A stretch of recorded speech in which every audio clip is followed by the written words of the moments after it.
Hello, everyone, and welcome. My name is Apostate Alauddin. I make videos and I host live streams discussing Islam critically, among other related topics, including religion and atheism. Today, I'm joined by Secular Spirit, Halim.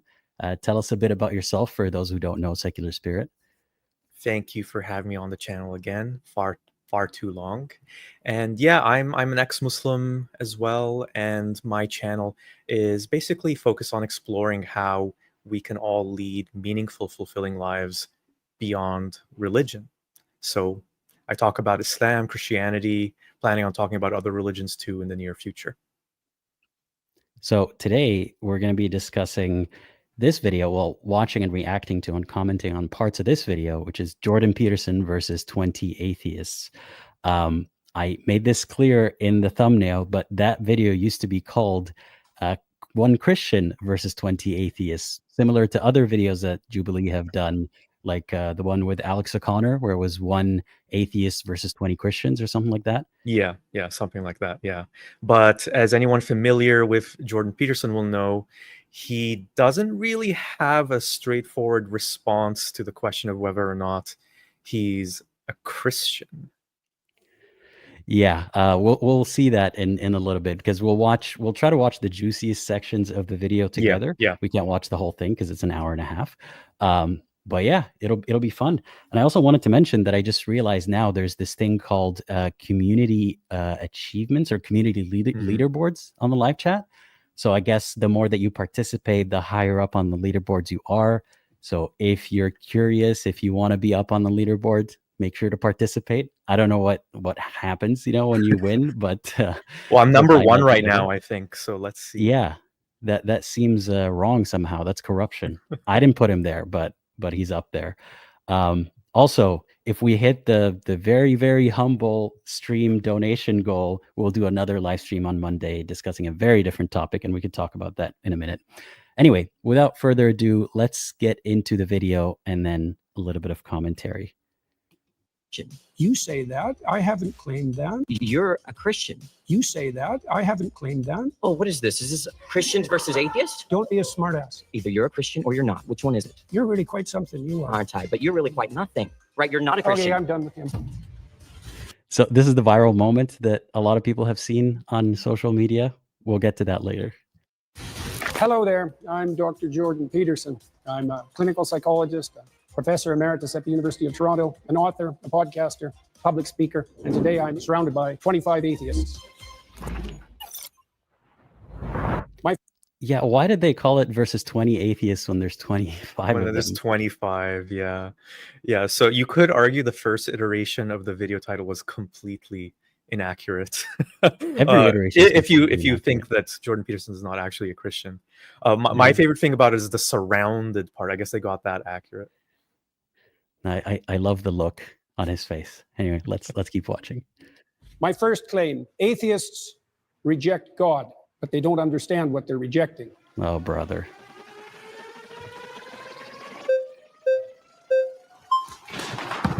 Good afternoon, Dr. Peterson. How you doing? So this claim here that atheists don't know what they're rejecting.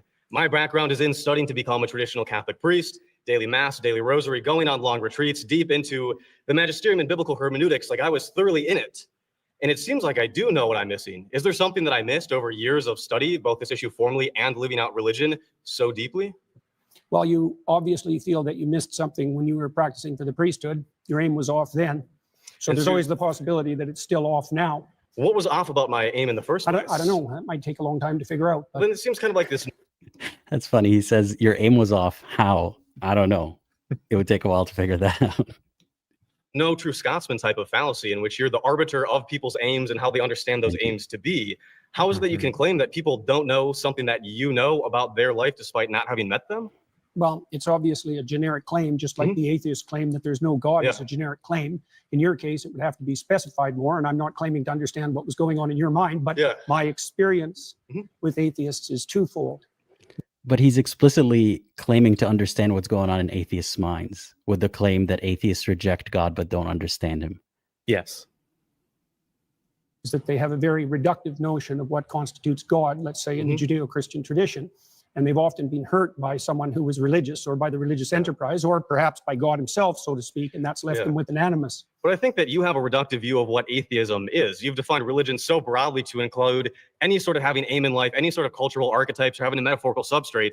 And atheism to you is a very specific type of like 3 people in the world that are these Raskolnikov type of, they want to get away with a perfect murder. It seems like you have the reductive view of what an atheist is. Well, let's start with your claim. Mm-hmm. How do you define the God that you're rejecting? Like, what is God to you? You studied in the church, you found that unsatisfactory. Wait, What do you mean by listen, God? Yeah, there it is. what do we mean? What do you mean about God? That's, I guess, the recurring joke here is when you ask Jordan Peterson or when you discuss anything with Jordan Peterson, he'll say, what do you mean by this? And on some level, it's good to define what we mean by it's fair God. enough. Yeah, I think so. Yes. He overdoes it, and we'll see that later. Not yet. But I wanted to ask you, what does that mean to be an atheist? Because some people, again, kind of like the whole God thing, people have different definitions. So what does it mean to you? So for me, I think it's a simple thing of lack of belief in a God. So not saying that you believe there is no God or that you believe there are no gods, you just lack that belief. Some might define the belief that there is no God to be like hard atheism, but I think atheism in general is just a lack of belief. There's no substance or content to it otherwise. You won't really be able to know anything about a person who's an atheist besides that. Yeah. And some people think that atheism means I'm asserting that there is no possibility that could ever be something aside from nature, I guess, or the continued assertion of everything came from nothing. The Big Bang is the beginning of the universe. But usually, if not always, atheists don't say any of these things. It's just the rejection that you know anything about all of these claims that your religion or you are making. So I think Jordan Peterson is wrong about what atheism is, but also he's committing that I don't know what kind of fallacy it is, but the same tired trope that even Muslims use against us. And they say, well, you don't believe because you must have had a traumatic experience that you think that God hurt you or another believer hurt you or something. It's the, if anyone here is familiar with it, it's the God's Not Dead movie trope where the atheist evil professor turns out he's just angry at God because he took his mother away from him and then, converts at the very end. Spoiler for anyone who didn't see that movie. Well, maybe we'll watch it together someday on the channel. I think it would be funny to it would be fun, yeah. As an ex-Muslim, yeah. Because they even have a Muslim character in it, don't they? In that God is Not Dead movie? A hijabi Muslim character who finds the light and sheds her hijab and becomes a Christian. That's true, yeah. So lots to dig in there. Oh, don't get me started. But anyway, back to the topic. You and I had very different or relatively different upbringings with religion. From what I understand, it doesn't sound like you have any sort of like deep-seated trauma or any like negative experiences with religion, do you? Well, I think I would say I do have some, nowhere near as bad as other people. I would say it's mostly on the emotional, psychological front, and most of it I got over once I left.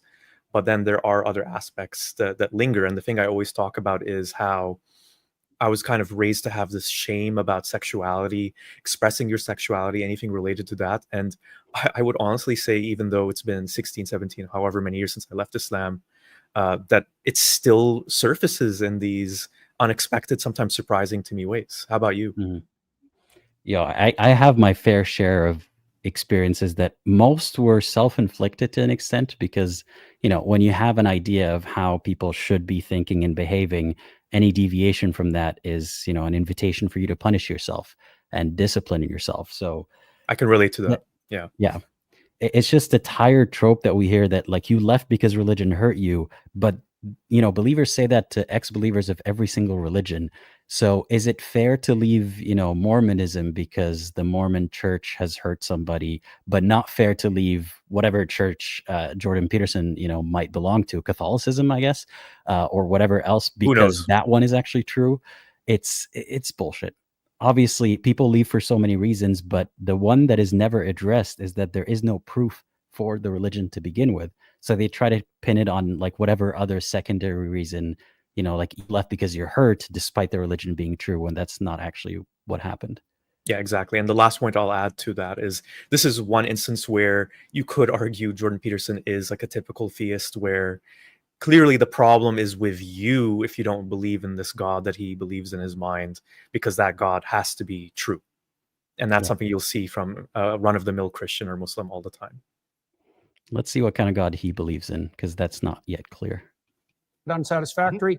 How would you characterize what you rejected? I think the average Christian believer, when they say that they're Christian and they believe, they mean some sort of God that is all powerful, all perfect, is somehow involved in the matters of this world, and that we look to them through wisdom and with the Logos incarnate in Christ. And it also seems like you don't believe in religion in the way that the average Christian says that they believe in religion. And there are as many gods out there as there are believers, because everybody has mutually exclusive and different views of what God is. So it seems Well, like if everybody had mutually exclusive views of what God is, no one could speak to each other.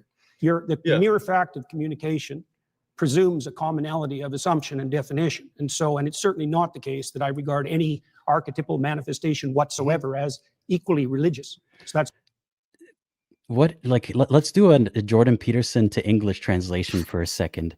I understand all of these words, and it's not that the point flew over my head. It's just there's simpler ways to say things, you know? Well, he lost me when he started saying archetypal. Yeah. The communication presumes a commonality of assumption and definition. And so the mere fact of communication presumes a commonality of assumption and definition. And it's certainly not the case that I regard any archetypal manifestation whatsoever as... And it's certainly not the case that I regard any archetypal whatsoever equally religious. So that's not a... He's trying to say that we must all have some agreement about what God is, otherwise we can't have a conversation about him. Essentially, intelligence is not using the biggest words possible. It's actually, in my opinion, simplifying things as much as possible without losing the meaning, so that more people can follow what you're saying. That's not a real claim. Let me give you an example. For example, by the way, I kind of agree with what the atheist said, which is that there are as many gods as there are believers, because everyone has a different idea of God. But yeah, it's not that there's one-to-one correlation. Obviously, there are a lot of believers who have there's a lot of overlap. Yeah, there's a lot of overlap. But there are way more gods than there are religions. Way more definitions and conceptions about gods, even among the people who believe in the same church. They go to the same church, they go to the same mosque. There are different ideas about what that God is. Here's a sub-narrative in the story of Moses, where Moses is rewarded with a glimpse of God. Okay, and that's one of the ways that God is characterized in the Old Testament stories. Yes. Now, Moses is a faithful servant of God and a good man. At least that's the case within the confines of the story. One possible interpretation. It's the case within the confines of the story, obviously. Obviously. When we look at the Bible can't precisely... I'm kind of not sure where they're going with this. So Jordan tends to do this thing where he name drops either a person or a story from the Bible. And yeah, maybe he's trying to link it to a point that he's making, but because of how convoluted the debate is going to go, it's kind of hard to trace it back to what they're talking about. Well, that makes me think as well. This is, I have to confess, my first time seeing one of these one versus whatever videos that Jubilee does. Is it meant to be a debate? Is it meant to be a dialogue? Because I would say just this first one, it just seems like two people talking at each other. Well, when they say verses, it makes it sound like a debate. Like a debate, yeah, I guess so.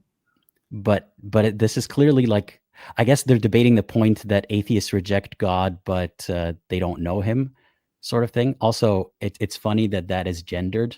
Him, God is a him. Always. I guess. Okay, that's funny. But yeah. Anyway, I think they're kind of losing us at this point. Precisely say anything, because there are so many different exegetical and hermeneutic views of this particular book, and that everybody has the atheist is trying to argue that there isn't just one interpretation of that story. But I think also Jordan trying to use a story to make a point is kind of lost on me, because the way that Muslims sometimes use these stories is to say that, as an example of that actually happened, the scenario you're talking about happened, and this was God's response. And my response is always, that's a story. You're not accounting for every other situation where that would happen in real life, and God is not responding, or God's action is not enough.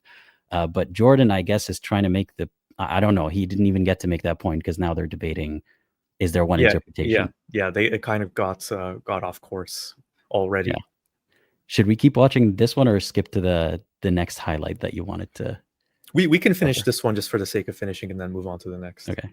Everybody has agreed or everybody has disagreed historically on, it seems like, even the most benign detail about a book this big. And it seems like you can only say that the Bible says something if you first presuppose that it's univocal. So your claim essentially is that Moses in the Old Testament plays the role of a villain or is irrelevant? Because the alternative claim I'm is saying that that we he's can't good. know. Because we can't talk. That is a very false dichotomy, that either it's Jordan Peterson's interpretation of whatever that story is, or he's a villain or irrelevant. Yeah, where did that come from? I don't know. To those Look, authors. If you are going to start with the presupposition that there's nothing I can say about any of these stories that you're not going to disagree with from the perspective that there are multiple potential competing claims, then I can't speak with you. So and we also have a short time here, so I want to get. I don't necessarily disagree with that part. I think that's a fair point. Yeah. Yeah. Like Jordan has a point here, which is let him finish his interpretation. You don't have to argue whether or not that interpretation is the correct one, but you can't just keep arguing every interpretation. No, but then he explained why he did it because he has limited time. Right.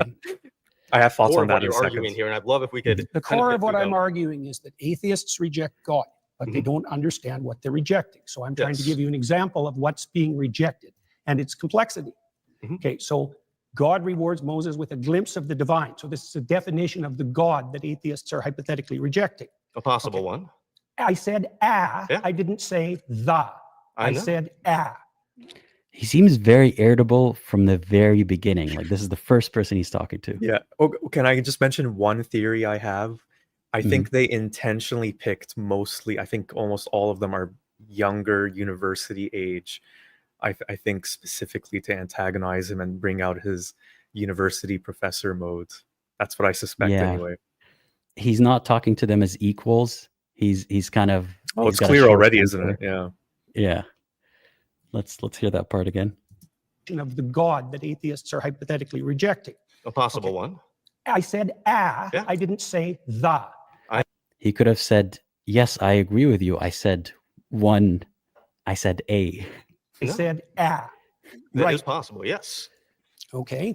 So despite the fact that Moses is a stellar character and he's had a long and difficult life and can withstand a lot of difficulty and travail, God puts him between two cliffs. So he can just see a crack of what's in front of him. And when God walks by, he allows him to see his back. Okay, so the implication of that story is that the divine is fundamentally unknowable. It's a pinnacle experience, and that people in their finitude have to be shielded from a comprehensive vision of the basis of reality. Well, that's not the God that's defined in that manner, right? It's not a simple personification. It's not a simple old man in the sky. It's something that in its essence is unknowable and overwhelming. And that isn't, in my experience, the God that's defined by atheists who are attempting to undermine the story. I mean, it's the same claim, for example, that you're a finite. Okay, let's pause for a second. He's essentially saying God is too complex, and you guys just say he's a man in the sky. But I'm sorry, there are characteristics and stories that portray him as an angry man in the sky. So you can't just say he's too complex when you want to glaze him, and he's actually not that complex when he has wants and needs and desires and revenge and all that sort of stuff. And also, like, he's telling a story and he's like, see, the story proves, and it's just a story. Like, you can't use a story as an argument. No, but he does often, and we'll see more of it later. To me, it's like he's almost saying, and I've heard this from Muslims before, is that the only definition of God that you can give is that he's undefinable, which when you come down to it is kind of a useless non-definition. Yeah, I think the position that he's taking is disingenuous to begin with. He's saying atheists reject God, but they don't understand him. That's essentially like if I were to say all Muslims are actually kuffar if they actually understood Islam or something like that. Like you can't make claims about what other people think or how they think and then just keep defending that as if you're right. You have 20 people who will disagree with you about how you think their view of God is too reductive, and no evidence is going to convince him. Like, what would convince Jordan in this situation, in this part of the debate, that he is wrong about this? I don't think there's anything. Like, even this guy was saying he was studying, religion, and Jordan questioned his motivation or his like way of doing it, or his aim or whatever it was. So not even a Christian who was a Christian and was studying the religion has a good enough idea of God to reject him for Jordan Peterson. Yeah. Was there something you wanted to say, or should we skip to, or like just keep watching? Well, I think he's about to be voted off. Yeah. I didn't understand the flag thing because so they're like waving a flag, but then I eventually figured it out. If enough people raise their flag, you're voted off, basically. Yeah. Yeah. And by the way, I want to talk about the format of this for a second. So thanks for the super chat, Ambi. They say, I find these videos really disingenuous. They don't create an environment that fosters actual communication, just controversial arguments for clicks. I agree. Even though, Jubilee, if you want to invite me someday, I'll be happy to come over. But I think a lot of these formats are made to be sensational, not actually to do anything productive. I think, in a way, I'm going to play devil's advocate here. It's actually kind of genius because I was thinking about it a little bit more. They've kind of hacked the debate format. So instead of sitting down and watching like a dry, sometimes tedious debate for an hour and a half, just have people, forced to kind of talk at each other for like these more, clickbaity viral 2-minute bits or 6-minute bits, whatever it ends up being. And that way it becomes way more consumable and more people are going to watch it. Is that a good thing? As we can see already, not really. Yeah, and also it's hard to keep a conversation going in a positive or productive direction if you keep switching the person you're having the conversation with. And Jordan probably feels like he's being ganged up upon, and I'm sure he's okay with that. He's surrounded. Surrounded, yeah. But it's not conducive to a productive conversation. It doesn't set the tone for a conversation where you can, get past the emotions with the person, figure out how to speak with them, how not to step on their toes, because you've got a new person every few minutes. Who said that's what anyone involved, who said that's the goal of anyone involved, though? True. Anyway, back to it. Finite creature, and that you face something that in the final analysis is unknowable, and that you have to establish a relationship with it regardless of your inability to perceive or even withstand perceiving the whole. Okay, is there a problem with that? And the problem is that when we look at, famously, when you've been asked, do you believe in God? The question becomes, what do we mean by God? And in the Bible, it's not even clear the biblical authors know what God is, because Yahweh has historically emerged from an early storm god, a deity that doesn't exhaust the category of deity, and that has changed over the Old Testament. Does God have physicality? Does God not have physicality? It seems like, yes, if you define a religion to mean anybody that has an aim, anybody that looks at the unknown, anybody who wants to go from chaos to order is inherently religious, then yes. But also in the same way, I could define atheist as somebody who doesn't dogmatically believe in a religion, or somebody who doesn't regularly attend religious services or belong to a denomination. To help especially the audience kind of like boil this down, there was a lot of words there. But the central claim is that we exist somewhere between the finite and the infinite. A central claim is that we exist somewhere between the finite and the infinite. He's trying to be funny. And you'll see later, like, would you classify this as him being a smartass? A little bit, yeah. Okay, because he'll chastise a couple of guys for being smartasses. No, I said that we were finite and we had to establish a relationship with the infinite. Yeah, and then in that case, then we're all religious, but then I can do the same thing and define one particular element of atheism. It seems like we both have a reductive view of what the other side looks like, to the point where a conversation seems incoherent, and not just incoherent, but not in the way that the average Christian understands Christianity to be. Do you have a problem with... Pause there. Sorry, you've been voted out by the... Yeah, so fair enough. Yeah, he was starting to ramble a bit too at the end, probably because he felt pressure and saw all the red flags coming up. Yeah. I don't envy that. That's a tough thing to do. But I kind of agree with what he was saying there, which is, if you change the meaning of being religious or, God to just be some vague notion of wanting goodness in the world or order out of chaos, then sure, yeah, you can start to say that a lot of people are actually religious, but they don't know it, or something like that. But obviously we're talking about, goes to church, thinks the resurrection happened, religious. But Jordan is not even that kind of religious. Well, what do you mean by happened? What do you mean by church? What do you mean by resurrection? Okay, let's move on to another portion of this video. This was the next one, right? That was the time? No, I think there was one a bit before 21. It. Okay, I missed it almost. There we go. A little bit ahead. So the person after this one. No. And it voted out by the majority. Thank you, man. Good man. Yeah.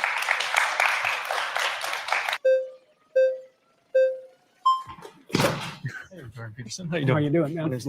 I also don't like how they make them run for it. So stupid. It is, and also in a sense a bit ableist. Like, what if someone is not Yeah, as fast or right. can't even move that fast? Like, yeah, again, Maybe that's why they only use So young your people. claim that morality Yeah. and purpose can only be found in science is a little shaky it because would I be funny if they made Jordan run for it every time too. think that your claim is really being friendly. Sorry, what's the claim here? Morality and purpose cannot be found within science. Do you have any thoughts on that? I kind of see it. I kind of see an argument where, yeah, the scientific process might not necessarily be geared towards things that are, you know, more on an emotional, subjective level. But then there's been people who have been proponents that maybe if we did use the scientific method to morality, that might be effective. And I know that Sam Harris is someone who has pushed that idea. Yeah, I'm undecided. I don't really. I'm not going to say anything yet. Let's just watch. Okay. How you doing, My man? name's Luke. Nice to meet Good you. to see you, Luke. So your claim that morality and purpose can only be found in science is a little shaky because I think that your claim is really being framed to be morality and purpose can only be found in religion. Is that how you're kind of framing it? I would say that the domain of religion is the domain of morality and purpose. Yes, Okay. exactly. So is that a yes? I think so. Yeah. Yeah. Really being framed to be morality and purpose can only be found in religion. Is that how you're kind of framing it? I would say that the domain of religion is the domain of morality and purpose. Yes, Okay. exactly. And also that science is actually structured, at least in part technically, to eliminate such considerations from its purview a priori. Okay. Right? That's why we define science as value free. Mm-hmm. But that has to be wrong because scientists have to prioritize their attention towards something before they can even engage in observation. Okay. And I don't necessarily disagree with what he's saying, but the question was, are you posing religion as the source of morality? That is essentially the question. And he's like, well, it's in the same realm of whatever, it's in the same domain. Like, the answer is yes. He's saying you can't find morals without religion. That's what he's saying, which is a whole different point to argue than can morality and purpose be found through science? Like, I could say, no, morality and purpose cannot be found through science alone. And also that religion is not the source of morality. Exactly. Yeah. Yeah. By the way, don't forget to like, subscribe, leave a comment after the live stream is over, because that helps boost the live stream. Okay. And that act of prioritization of attention is a value predicated act.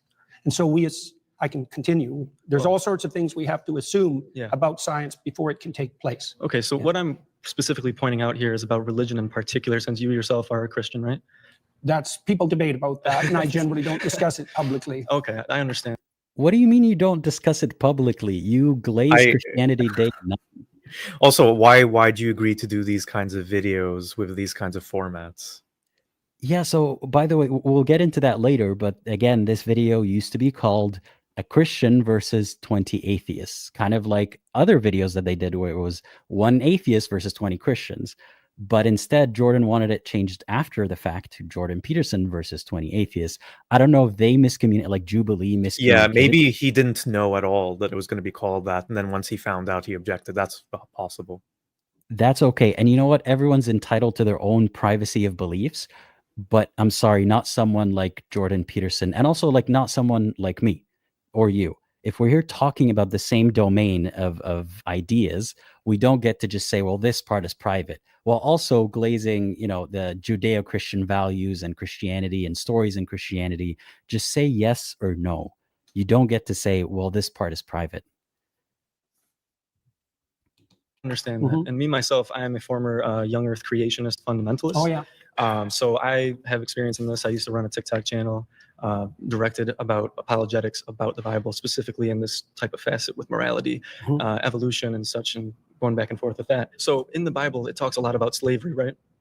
Yes. Yes. So in that, it teaches you how to take care of a slave. Rather than saying slavery is wrong, I think No, it it should says say that in the story of Moses. It says slavery is incorrect. It says Well, it's that's immoral. why Moses leads his people away from slavery. But why does the Bible predicate and tell people exactly how to take care of a slave? Isn't that Well, immoral? Wouldn't you say that culturally we've evolved? Wait, before they discuss that, did you notice that dishonest spin that Jordan put on the story of Moses? So he's saying because Moses wanted his people to not be slaves anymore, the Bible is anti-slavery.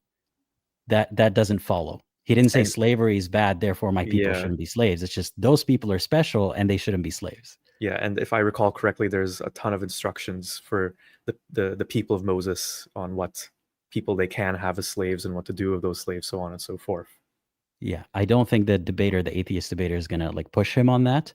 But I just wanted to mention that was extremely dishonest. You don't get to say that because of this one instance, Christianity is anti-slavery, and he makes another case for it in a second. Summon OK, thanks for the super chat. They say anyone else feels like JP thinks science claims to create natural laws rather than explain them. I don't know. I can't claim to know what JP thinks. Yeah, not enough info on that to answer that question. Yeah. But that is a good thing to highlight, that science does not create laws. It tries to, I guess, figure out what laws already exist, or what tries to describe, maybe you could say, what relationships already happen. It's not to create them. But anyway, let's keep listening. Evolved as a species, as he said earlier about empathy. Yeah, I would say that the reason we evolved, so to speak, away from slavery was because the West was founded on Judeo-Christian morality There we go. and the presumption that every person was made in the image of God. And so slavery itself became immoral, and that was established by Protestant Christians in the UK, who then convinced the UK government for 200 years to go to war on slavery. And wouldn't you say that this is about the cultural evolution of humans in general, rather than just Christianity? No, I think it's the flowering of the ideas that I would agree in with the biblical the atheist there. across Yeah, so Jordan thinks that after however long was it, like almost 2,000 years, I don't know, almost 2,000 years, then Christianity suddenly Christians were like, you know what, flourish. this thing, yeah, it just took those. That sounds couple like years. Islam, right? When they say that Islam actually, it had rules about slavery, but it was to reduce slavery. It's to make it more humane. It's actually, to reduce it gradually, but that didn't happen. And I think I'm not going to get too far into this in this video, because I think I need to do more research about it. But if I understand correctly, the reason the United States is a thing is because they wanted to get away from, there's opportunities, financial opportunities, and to get away from religious persecution. But it's not like the Christianity in them is what inspired them to make it secular or to make the church separate from the state. It's because they're persecuted by other Christians persecuted by Christians. So you can't give credit to Christianity for the idea of secularism. No, you when it can, was to save Christians. Because it flowered from the Judeo-Christian mindset. Like if the world did not progress the way that it did, I'm certain that in some form or another, from a different set of circumstances, there would have been the idea of, abolishing slavery. So you can't give credit to the book that gives rules on owning people to set them free. It doesn't make any sense. long spans of time. I feel like this is just humans editing based on the cultural evolution. And what do you mean morality. by just? Just? Yeah, just humans. Well, humans. Editing. Well, based on culture and history, right? We get better. Well, they did do it based on culture and history, but culture and history have their foundations too. So. Well, yeah, but we're talking about slavery. So many people bolstered it based on everyone the Bible. Based on the Bible, they looked at it and they true. justified it in the United States and the Deep South. They justified slavery. Yeah, but the main thrust of Protestant thought in particular was stringently against slavery, and it was about the only movement in the history of the human race that had an anti-slavery direction, which was driven by humans and their understanding that's one of way morality. Well, it depends. It's the same with women's suffrage. I mean, women's in the patriarchy. What do you mean it was driven by humans? Humans drove slavery too. Yes, exactly. So there's no argument there. If slavery and anti-slavery were both driven by humans, what does your claim that they were driven by humans have to do with it? Evolving morality based on the culture that within the society that they live. Okay, fine. So with women's suffrage as well as a very similar topic in the Bible, there are Did he just concede that did happen?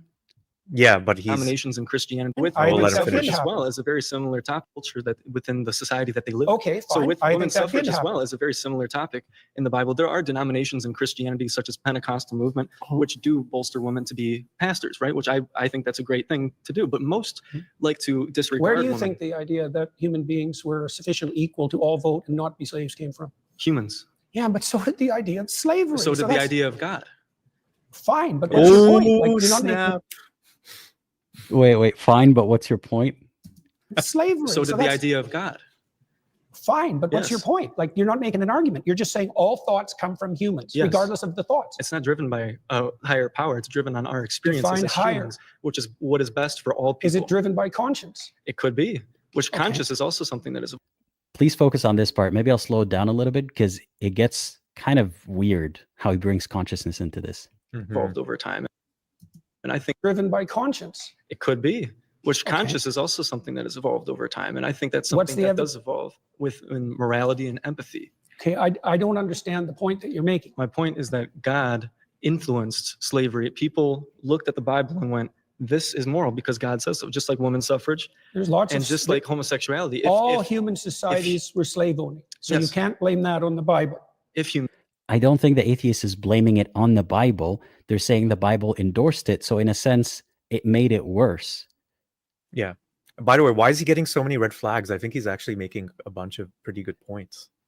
I think it's partly the format of the show where like everyone wants their, to be in the spotlight, rightfully so, because they all have platforms, I'm assuming, and they all want to represent their own opinions. So when you pit people, like the atheists are pitted against each other in a sense, because they all want to vote the guy out so they can get a chance. True.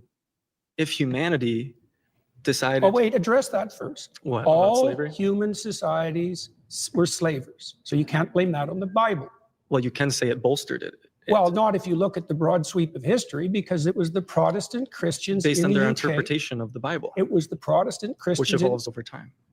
Let's pause there. Are the Protestants even the majority of Christians in the world? No, I don't think so. I don't think so. So he's saying one of the sects of Christianity, some people who follow it came up with ideas that are anti-slavery and work to abolish slavery. Therefore, Christianity gets credit for being anti-slavery, when the source material says having slaves is okay. Sounds about right.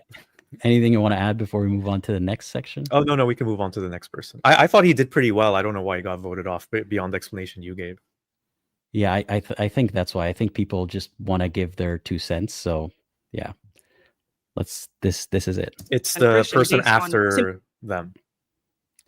Oh, you wanted to start here? So a little bit after the person who's on right now. So you can go back to where you were. Oh, okay. Yeah. So the question here, or the premise here, the prompt is, everybody worships something, including atheists, even though they might not know it. Does that sound familiar to you? Where have I heard that before? Muslims say the same thing. If you don't worship God, you're worshiping your desires, you're worshiping yourself, you're worshiping the devil, you're worshiping whatever it is, you're worshiping money. And there are like, again, there's always like a kernel of truth there of like, for example, capitalism is not the best way to live life, in my opinion. And a Muslim might cling on to that, or a Muslim preacher cling on to that and say, look, the people who worship money, the capitalists, their societies are so bad and so corrupt. And I'm like, I agree with the idea that capitalism is bad, but you don't get to just automatically mean, therefore, my religion is true. No, you can't. No. And I guess this is a good point to mention what I was going to tell everyone watching about. So my latest video, coincidentally, did not plan for this, is about this very claim that comes from not just Muslims, I've heard it from Christians as well, that, oh, you're an atheist, you still worship something. So the number one and two things they'll say is materialism, hedonism. So I am coming out with videos soon about that. Keep your eyes out for that shortly. And I'm going to make maybe a bit of a surprising argument that in a way I think they're right, but there's more to it than that. So I'll leave it with that kind of tantalizing tease. Yeah, secret Muslim allegations, are they true? Imminent, I'm used to them. Yeah. Well, don't forget to click on Secular Spirit's name tagged in the description and go subscribe to his channel. Watch out for the next video. It'll be a good one. All right, let's keep watching. Let's pause there. We've been voted out by the majority. Very good. Thank you so much. Really, very thoughtful.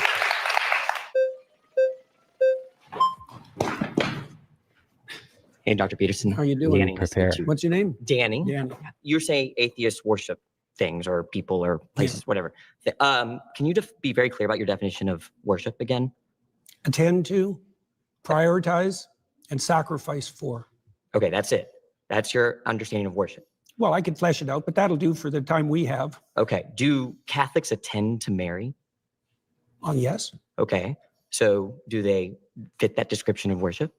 Yes. So you would say Catholics and other people that revere Mary, like the Eastern Orthodox tradition, worship Mary. Well, they might not put her in the highest But you would put place. it that way. No, You just said it. You're taking it back there's now? still a hierarchy. Okay, there's a hierarchy, but within And the there's something at the top. all right, you can worship things Mary is below. quite a ways up the hierarchy, but Do- not at the top. Let's go over your definition of worship again. What's your definition of worship? Attend to, Attend to. Do prioritize, and Catholics sacrifice for. what do Catholics attend to? Do they prioritize Mary over all other human beings? No, I didn't say overall, did I? I didn't Well, add that to my definition. you understand. I said there was a hierarchy as You, well. you attend the So you Catholic. can attend to something trivially, or you can attend to it deeply. Okay, now there's you're a- adding stuff to the definition, but your original I definition. added the hierarchy part at the beginning. Are you You just familiar? didn't understand it. Are you familiar with the Immaculate Conception? Why is that relevant? Because you go to a Catholic church, don't you? Or you've attended recently. You're interested in Catholicism, aren't you? Sure, All right. Are you familiar with their doctrines? somewhat. Okay, you're Their familiar. doctrines are How very do they deep. regard Mary? Why are you asking me that? Because you're a Christian. You say that. I haven't claimed that. Oh, what is this? Is this Christians versus atheists? I don't know. You don't know where you are right now. Don't be a smartass. Well, and I mean either it, you're a 'cause I Christian won't or you're talk to not. you if you're a smartass. Oh, See, there's this air of again, like professor talking to a student. That's like, exactly the vibe that it comes off like. Yeah, they knew like, exactly sit what they were down, doing. young man. Don't be don't be rude to me. I am your elder. I will give him this though. Danny is coming in hot, and he's not Very, very. like this. This is not usually how you conduct a conversation. But I suspect Danny is really sick of Jordan Peterson's like slithering in and out of points, and he wanted to just put his feet to the fire. What is your definition of worship? He said a bunch of things. He's like, so do you worship Mary? And he's like, I don't know. Like, no, worshiping means something else completely. And now Or he's he said like getting- worshiping's in a hierarchy. Like how Yeah. would you, before we just keep going, like how would you worship? How would you define worship? I think it's like a reverence, an unquestioning sort of reverence, a devotion, possibly even a bit of ritual or action to show that the hierarchy, to demonstrate that hierarchy, to show how, I guess, how small you are compared to that thing. Worship has always, for me, come with like this sort of humility and humbling and groveling aspect to it too. Submission, right? Yeah. Submission, yeah. So if you convolute the meaning of worship to just mean prioritize or pay attention to, then we all worship food and water above all else. You worship sleep, right? Do you ever, like, even if you forgo sleeping to pray or whatever, you're still worshiping sleep, because at the end of the day, if you don't sleep continuously, you will die. So you can't just change the meaning of words and just play semantics and say, well, everybody worships something, but you know what we're talking about. We're talking about like religious worship. How would you define worship? I think similar to you, the way I think he tries to get around is by explaining this hierarchy thing. So you have things at the very top that you worship with more reverence than, like you worship just water more than you would Coke or something like that. I think that's how he's trying to get around it. So yeah, we'll let him talk a bit more just to see what we think. either you're a Christian or Be a smartass. Well, and I mean either it, you're a 'cause I Christian won't or you're talk to not. you if you're a smartass. either you're a Christian or you're not. Which one is it? I could be either of them, but I don't have to tell could be- you. You don't have to tell me. I was No, under the it's impression I private. was invited to talk to a Christian. Am I not talking to a Christian? No, you were invited to. I think everyone should look at the title of the. I wish he let him finish that sentence, or maybe they cut it out. You were invited to what? What did Jordan Peterson think this was an invitation to do? Like, is it because I'm trying to understand? So they changed the title of this video. It used to be one Christian or a Christian versus 20 atheists to Jordan Peterson versus 20 Featuring atheists. Jordan Peterson, I think it said. Yeah. Yeah. I'm sure that it was Jordan who wanted that change, because if you look at the other video with Alex O'Connor, it's, one atheist versus 20 Christians featuring Alex O'Connor. So in what world, like, what is even the invitation? Hey, do you 20 atheists want to come talk to Jordan Peterson? Some Like- pseudo-Christian, pseudo-theist guy who, yeah. Who Like, knows is what it Jordan was. Peterson a title? Like, one Jordan Peterson versus 20 atheists, that would be a very kind of video, a very different kind of video, because like you can have a bunch of Jordan Peterson impersonators. Imagine. Yeah, do his. I want to debate 20 Jordan Petersons. That would two be Jordan Petersons versus 100 Christians. Let's Yeah. do that next. Who would win, one Jordan Peterson or 100 gorillas? That's the new version of that question. But yeah, it makes absolutely no sense. I wanted to know what Jordan was going to say about you're invited here to do what? Talking to a Christian. No, you were invited to. I think everyone should look at the title of the YouTube channel. You're probably in the wrong YouTube video. You're really quite something. You are. Aren't I? But you're really quite nothing, right? You're not a Okay, Christian. I'm done with him. Does he just get to not talk to people? I think he hit him at a vulnerability point there. That's like a savage burn. That you're nothing. Oh, I think Danny. Yes, he came very, very aggressively out of block. Like he had an agenda right away. It was very clear. But I think with that nothing comment, he expressed what I think is the frustration of so many of us online, so many of us who are maybe not confused by Jordan Peterson's popularity, but troubled and very concerned about it and confused. A little confused. See, I would have handled that conversation differently, but what Danny did was, as you said, express the frustration that people have had pent up for a long time, including in this very conversation with how wiggly Jordan Peterson is, but also provide this viral moment that wouldn't have happened if he placated Jordan and played these games with him where we're just going down defining one thing and the other and the other and the other. Instead, he just put his feet to the fire. He said, so do you worship Mary? Jordan, squiggled out of that one. Are you a Christian? He also didn't want to answer that one. You're quite something. You're quite something is just avoiding engaging with the conversation. He's like making a commentary on his personality. Like, you are quite something. And that snapback, you're quite nothing. Sure, that sounds rude, but I think in the context of what they're talking about, yes, your title as like, what do you believe, is quite nothing, because you're not defining yourself in any way, not even to say like, I'm not comfortable with the title of a Christian, but I do believe in this, this, and that. He's just like, I don't have to talk about it. It's private. Then don't fucking talk for a living and charge money to have people listen to you talk for a living. Yeah. About this topic. Exactly. And I think crazy. the frustration is also extends to Christians who maybe they're upset that people are looking at Jordan Peterson as a representation of their religion, when, again, as someone mentioned earlier on, he doesn't really believe in things the way a Christian does, like a typical Christian does. Even when he's cornered and he's asked, like, if there was a video camera right there, would you see the resurrection? He still doesn't really have a solid answer to any of that. And again, like, to remind people, this is not some random celebrity or random professor of psychology that someone decided to interview and grill about his religious beliefs. He puts his beliefs out there, or like he talks about the topic all the time. He doesn't get to hide behind this thin veil of, well, it's just my personal belief and I'm not obligated to answer you. But yeah, when he's questioned hard, he opts out of answering. Oh, and a bunch of people have said that Danny has explained later what was going on. Maybe we'll get a chance to watch that today if we have enough time. Otherwise, I'll check it out another time.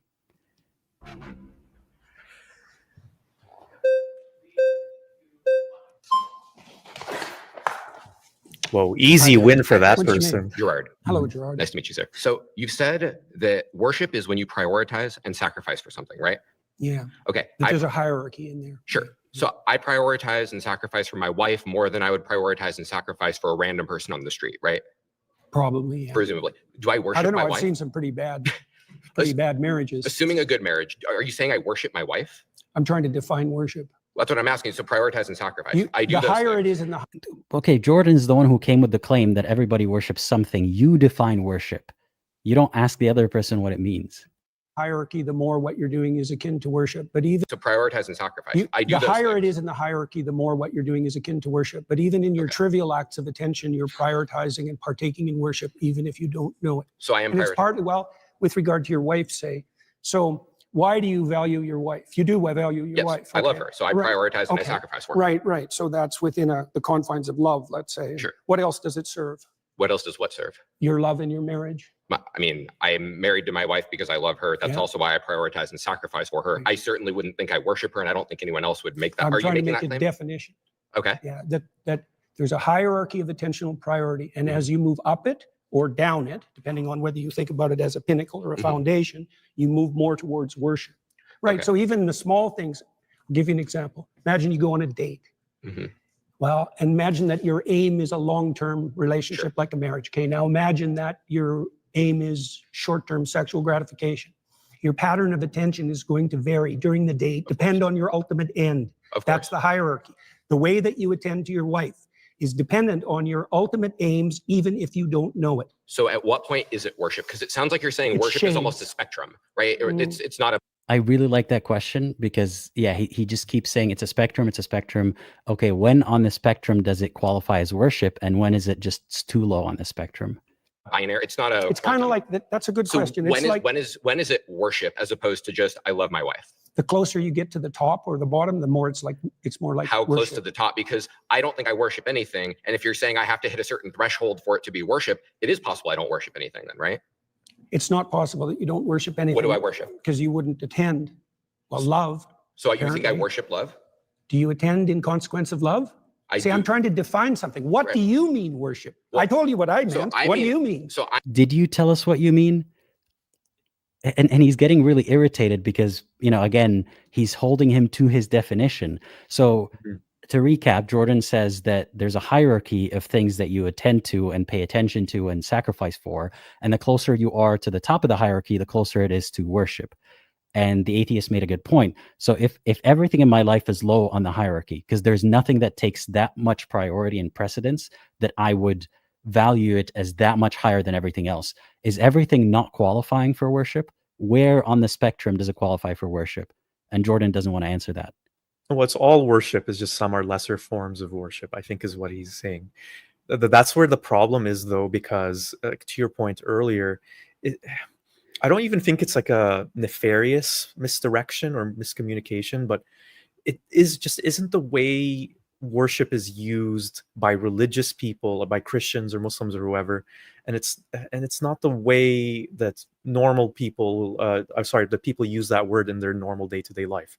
Yes, someone loves their partner, but they don't worship them in the same way that someone would worship a deity. It just is not comparable in that way to call it a spectrum. And that's a good point, that he can use this vague definition or this non-typical definition for worship to then say and make a case poorly that everyone worships something, and then translate it to his religious following and say everyone worships something in the same way that you think about worship. It's also, that translation happens automatically. So they think, you get on your knees and you pray to Satan or pray to the banks or something, like they translate it that way. But no, if you want to say that everyone has a set of priorities in life, and the closer the priorities are to the top, the more reverence you have for them, sure. But at what point does it qualify as worship? He doesn't really say that. He just gets frustrated. So I mean, you think I worship love? Do you attend in consequence of love? See, I'm trying to define something. What do you mean worship? I told you what I meant. What do you mean? So I mean, something you worship is something that you have a reverential view for in a manner in which you believe it to be above and beyond normal things you like you. So do you have that attitude towards your wife? I have that. Do you privilege her compared to other women? Of course, I privilege her compared to other women, but I don't worship her. Nor does she worship me. Okay, let me make a distinction here. If you worship God, right, and God does something that seems bad, like genocide a whole nation, or kill every living thing on the face of this planet except a pair of each animal somehow and a few humans. If God does that and you worship God, you don't even forgive God. You just don't see that as a problem because you worship that entity. That entity is so high in that priority, in that hierarchy, it's not even a problem. If I love my wife, I worship my wife, and she kills someone, my reaction wouldn't be, well, it's justified. She must have had a reason. I worship her, so it's all fine. She downgrades on that priority list to, like any other human who killed somebody. So it's not at all comparable. No, because no matter what this God that Jordan Peterson has in his mind, or a Christian or whatever has in their mind, they can't do wrong the way anything else in our society can. And that's why it's in a completely different category. Yeah. The definition you just offered, yes, you do. Because you just offered a definition that involved prioritization and elevation. Well, and thinking that she is divine above and beyond what a normal natural other women, and above and beyond questioning, and above and beyond criticism, and above and beyond hatred or anger or any negative feelings. No, my wife is not above and beyond all of these things. Not other women, no, beyond any human being could ever be. I will prioritize her over See, any you're other making human, but I the don't think assumption. that she is some You're making the supernatural being. assumption that only the thing at the top or the bottom has anything to do with worship. And I'm saying that's not true. It's a hierarchy of prioritization. And there's either something at the top or the bottom, depending on the metaphor, or you're fragmented and confused. Those are the only options. So let's. That's a good point here. The whole fragmented and confused thing. That's what I wanted to get at from when I first listened to them talking about this. So if someone doesn't have anything really high up on the priority, totem or whatever, or the hierarchy, and it's all, a smaller, degree of variation on the lower levels, does that mean that they worship nothing? I would think so. But to him, okay, you worship nothing, but you're confused and you're scattered and you live a miserable life. So wait, so do you agree that we worship nothing, but we have a bad life? He's just changing the definitions and the goalposts, switching them all the time. Yeah, I think they get into it in a little bit. Like, I think they talk about nihilists in a second. Yeah. So let's say You're either going in many directions, okay, or you're going in one direction. so let's suppose I'm fragmented and confused. Then you Yeah. agree I don't worship anything. No, then you'd worship multiple things. But so what's the threshold when it's worship? Right? I prioritize a lot of stuff. I said that the closer you get to the pinnacle, or the How closer close? you get. Can you give me some sort of metric? How close do I got to get to this pinnacle? Do you know the difference between cheap literature and deep literature? Yes. Okay, that's the same issue. And how do you distinguish between them? What's the difference between cheap and deep? I mean, it's really an opinion-based thing, right? Is I mean, it? So it's just an opinion that plenty of- Dostoevsky is better than a porno magazine. Well, I've spoken to people who think To Kill a Mockingbird's cheap. It's one of my favorite books. Okay. I know this is a joke, but I do have an argument here. So a philosophy book and porn, which one is more valuable, a porn magazine? That completely depends on the context. So if you're talking to an inmate, who hasn't seen the touch of a woman in years, I'm sure, depending on the Dostoevsky can go to hell. Exactly. You can't do much with that. But also it could be someone with a low sex drive who's not interested in porn whatsoever, and he'd value the philosophy book. Or it could be that someone is objecting to how that porn magazine was made, and it's unethical the way that, the actresses were kind of exploited to making it so they don't want the magazine. Like, there's so much that could be said about it. It's not just the philosophy book is better because I'm a smart Chad. Like, no, let's be real here. The value of something is completely subjective. Yeah, and what about all the stuff in the middle between those extremes? I think the atheist makes that point in a bit. Yeah. Books. So, I mean, people will differ on Well, opinions. just because people are stupid about things doesn't mean that their opinion is valid. That's certainly true. I mean, it's funny he says that. He says just because people are stupid doesn't mean their opinion. Essentially, he's saying some stupid people's opinions don't matter. And if we're going to take that approach, why are we even listening to Jordan Peterson? Because I can rule him as a stupid person and his opinion doesn't matter. Let me ask I you. agree with that. Okay, well, do you think there is a hierarchy in literary quality? I think that there is a hierarchy to an extent in literary quality, but I think once you get to a certain threshold, it is just opinion. Like, I agree. Dostoevsky is better than a porno mag, but is F. Scott Fitzgerald better than Ernest Hemingway? I don't know. Yeah, fair enough. Why do you think that? Because of what a book is, what literature is. Dostoevsky, he follows what literature is. That is a trap. I wouldn't have answered this way. Yeah, because it's a clear again, trap. Yeah, it's completely subjective. And like somebody pointed in the comments, say that philosophy book is written in a language you don't understand, but the magazine, it's pictures. You don't need language for that. Then the value of the magazine goes up. Again, this is not me being an advocate for porno magazines. I'm just explaining that you don't get to, as one person, decide which is more valuable, which is better. It all depends on the context and who's making that value judgment. Is the purpose of more than the porno magazine. Okay, good. Well, so it's about purpose. So let me. Yeah, sure. Let me give you an analog then. Okay. The depth of worship is analogous to depth of literary significance. And the closer you get to what's deep, the more religious and worshipful your practice. So and maybe you don't know what's at the bottom, but something needs to be, or you're confused. Well, so to use your analogy, then how deep do I have to go for it to be worship? Do I have to be Catcher in the Rye? Do I have to be War and Peace? Or it depends on what you're seeking for. I'm seeking to know whether I worship something. You've claimed I worship something. And if you want to have a deep and meaningful life, then you have to go all the way to the bottom or the top. And insofar as you're capable of doing that, because otherwise. But what does that even mean, a deep and meaningful life? like for some people it's rambling about philosophy on YouTube. For others it's actually getting out there and helping people and being a part of a nonprofit. Like there's so many different ways to have a deep and meaningful life. And for some people it's just having all their needs met and, you know, being a good person to be around. So he's making a judgment and an assessment here that is not really founded on anything except his own opinion. Go all the way to the bottom or the top, and insofar as you're capable of doing that, because otherwise you'll be fragmented and miserable and anxiety ridden and hopeless. So I have to worship something to have a meaningful life. And if I There's worship no difference between those two things. Okay. They're the same. Why does he never say yes or no? He has to give you like, there is no difference, or I'm talking about the same realm. Just say yes or no. He's saying Part of his yes. charm. Yeah. He's saying you have to worship something to have a meaningful life. He answers that in a roundabout way by saying there's no difference between worship something to have a meaningful life. And if I There's worship no difference between those two things. So essentially, yes, he says if you don't worship something, you don't have a meaningful life. Does this guy look like someone who has a meaningful life? The guy who like doesn't have his emotions in check. He's always on the verge of tears. He seems to be frustrated all the time. Does he look like he's having a good life? How's right worship now working out for him? Right now he's surrounded though, you know. I think in every context, even if he's talking to one-on-one, you see him like that does not seem like a happy guy. Can we then extrapolate from that to say that this worship is not really doing much for him and therefore we shouldn't worship God because clearly it doesn't lead to happiness and fulfillment? Okay. They're the same thing. So if I don't worship anything, my life will not be meaningful, correct? Well, that's the definition of nihilism. Okay. So if I'm a nihilist, I don't worship anything. That's true. And then you... Okay. You just said everybody worships something. I think you just agreed there is a class of people that doesn't.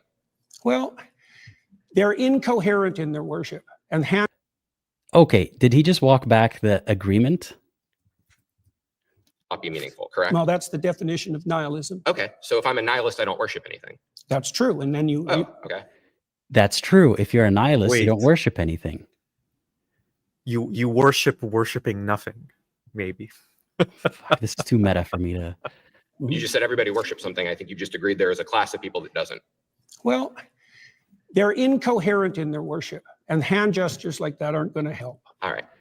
Professor mode activated. Yeah.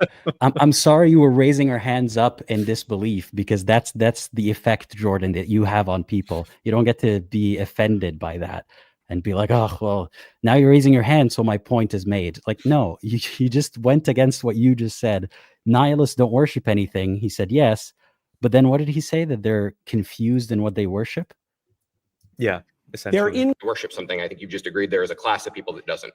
Well, they're incoherent in their worship. And hand gestures like that aren't going to help. Incoherent in their worship. What does that mean, Jordan? All right. Yeah. Well, okay. Look, They're if you're incoherent and fragmented and aimless, which is what happens if your objects of worship are unstructured and chaotic, then you're going to be anxiety-ridden and without hope. That happens. That's a technical argument. But there's happy nihilists. That's a technical argument. Again, we turn it back on him. What does Jordan Peterson worship? He hasn't really answered that question. And is he having a happy life? Is he not anxiety ridden? Does he not have hopelessness? Yeah. Yep. He's been very public about his depression, for example. Yeah, and I don't want to get into like his mental health to be like, ha, gotcha, you have a like that's not the point. The point is he's making claims about other people having all the illnesses that he is going through. And he claims to have the antidote that he himself is supposedly following half-assedly or like not even owning up to it.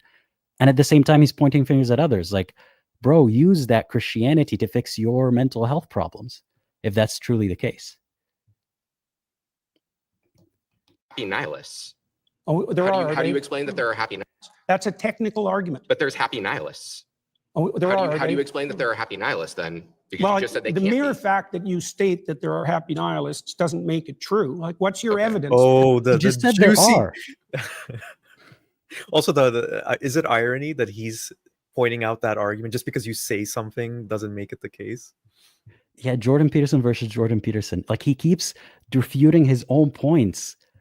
And listen to this. He said yes, and then he says no. The mere fact that you state that there are happy, that happens. That's a technical argument. But there's happy nihilists. Oh, there are. How do you explain that there are He says there are. Oh, I think he was being sarcastic there.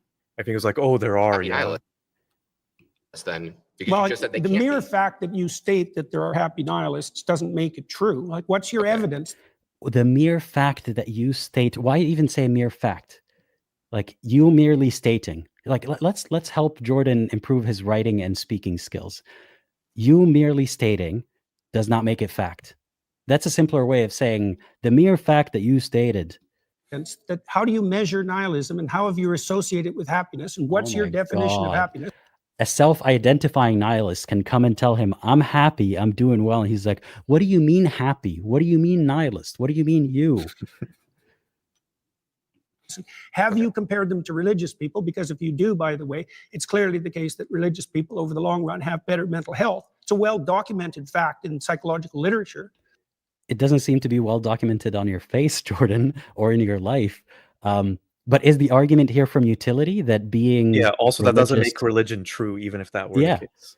So Jordan, merely the mere fact that you said it doesn't make it true, first of all. Secondly, even if it was true, is the argument here that the utility of religion at making people happy, or the utility of, let's call it, having delusions that aren't true and sticking to them, makes someone happy?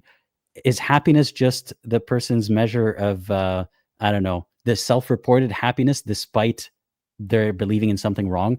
Like there's so many hypotheticals we can go on from that, where you can make someone have the stimulus to feel happy, but they're actually living a miserable life, disconnected from a lot of things. So you can't just say, well, religious people are on average happier, therefore religion is true. Or like, therefore atheists are miserable and anxious and all that kind of stuff. Like, he's making the claims. Exactly, yeah. Sure. So your claim is just a claim. It doesn't stand on anything. So you disagree with the claim that there exists even one happy nihilist? I didn't say that. Okay, would you Then agree what are there you exists saying, at least Jordan? one happy nihilist in the universe? It's not a question that has any meaning as far as I'm concerned, because it Okay. depends on what you mean by happy, and it depends on the duration that you're trying to calculate over. Now and then there's probably some deluded soul who thinks he's a nihilist who's momentarily pleased with himself. But as Let's flip this over. Now and then there's some deluded soul who thinks that he believes in God, who's pretty happy about, dying and going to heaven, and that makes him delusional about the miserable life that he's living right now. Does that mean that religion is true? Like, you can't use these arguments because they work against your position. No. But as a long-term strategy to deal with the future, to get along with yourself and with others, it's sadly lacking. That's why Nietzsche warned that when God died, as he Here goes the name dropping again. announced in 1850, that people would be flooded with pointless, anxiety-ridden, hopeless nihilism. And that was what would attract them for example, to the false gods of totalitarianism, which is exactly what happened, because everybody worships something, even atheists who think they don't. Aren't there unhappy Christians or Of course devoted there are. believers? So worshiping something is neither sufficient nor necessary for happiness then? Well, terrible things can come your way regardless, and that does Okay. happen, but it's the case that even when circumstances become deeply troublesome, that how you're oriented makes a big difference. So I'll give you an example. So I don't necessarily disagree with that. How you're oriented makes a difference to how you deal with tragedy. Sure. But that's not the point being made here. the book of Job deals with the issue of unfair suffering. So Job is a good man who has everything taken away from him in the most painful possible way. To settle a bet, right? With Satan, yes. And so he makes the axiomatic presumption that he won't lose faith in himself or in the spirit of being itself. And that helps him remain calm and forward-looking through his time of trial. Doesn't he absolutely curse God? No, his wife tells him to do that. Right. Thank you. He keeps name dropping these stories and these people, but okay, say, you know, the story says what Jordan says it says, and like I can make up a story right now about a happy nihilist who goes about, you know, helping everybody in their life and finding meaning in life and everything. Just the mere fact that I said this story doesn't mean that it's true or it's a rule or anything like that. No. I mean, we're an hour into this, and I mean, the argument always is with debates is that people generally just leave believing what they believe coming in, but this is like worse. Like this is on a much worse scale where it just comes off so muddled and rushed and shortened.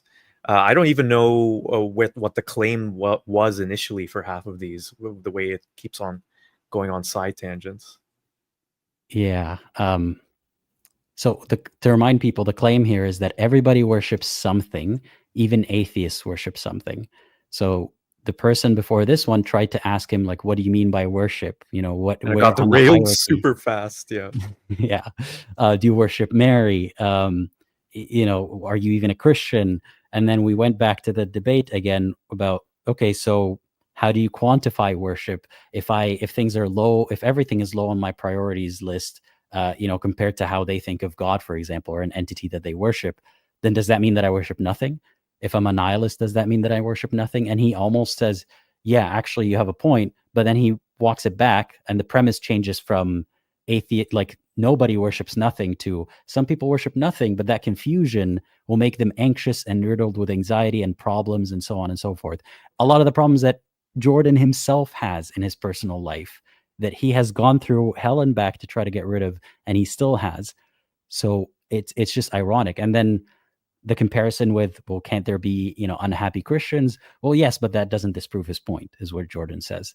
Can there be a happy nihilist? Well, no, because what does happy even mean? Like, see how he doesn't get pedantic when he's talking about something that proves his point, or he thinks proves his point? Yeah. Thanks for the super chat, Insomniac of Caffeine.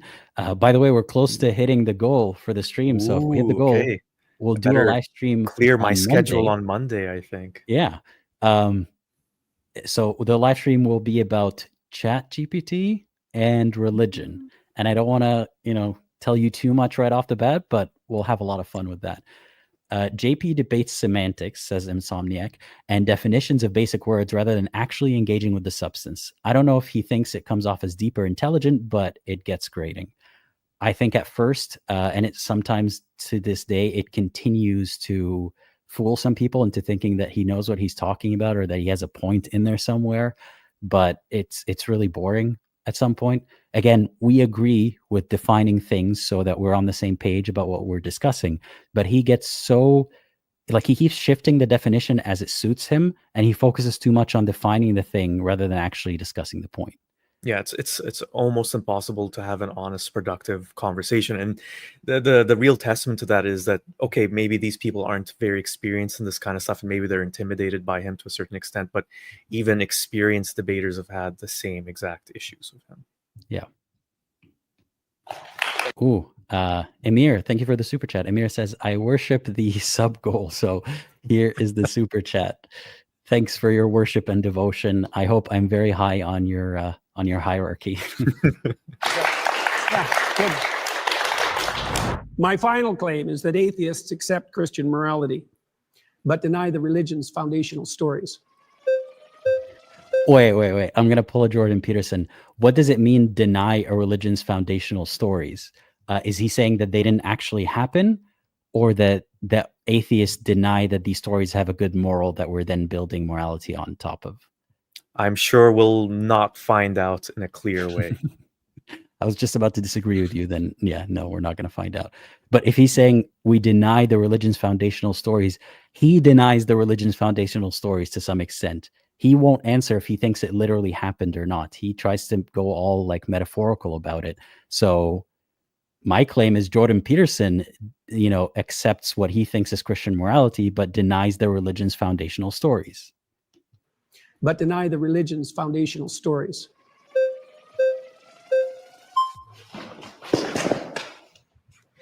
Hi there. It's very nice to meet you. What's your name? I'm Ian. Hi, Ian. Yes. So God says that you can own people as property. He says that you can beat them with a rod too. He commands genocide in Deuteronomy, in Numbers, and in Samuel. I mean, they have a goddamn baby barbecue in Numbers. Like, is all of this in line? I'm surprised Jordan Peterson didn't stop him and say, watch your language, young man. With Christian ethics? No. So then God doesn't fit within Christian ethics? Well, the biblical library is a continuing story, and everything written. Why do you talk like that? Why do you speak like that? The biblical library is a continuing story. Just English, bro. Just speak English. And I know his fans will point at this moment and be like, Aladdin can't even follow his words. I can, but why? Why you got to make it like that? It's very on brand for him at this point. I wonder if he even just digs into it just because people come to expect it now. So the question was, numbers. Like, is all of this in line with Christian ethics? No. Let's savor that for a moment.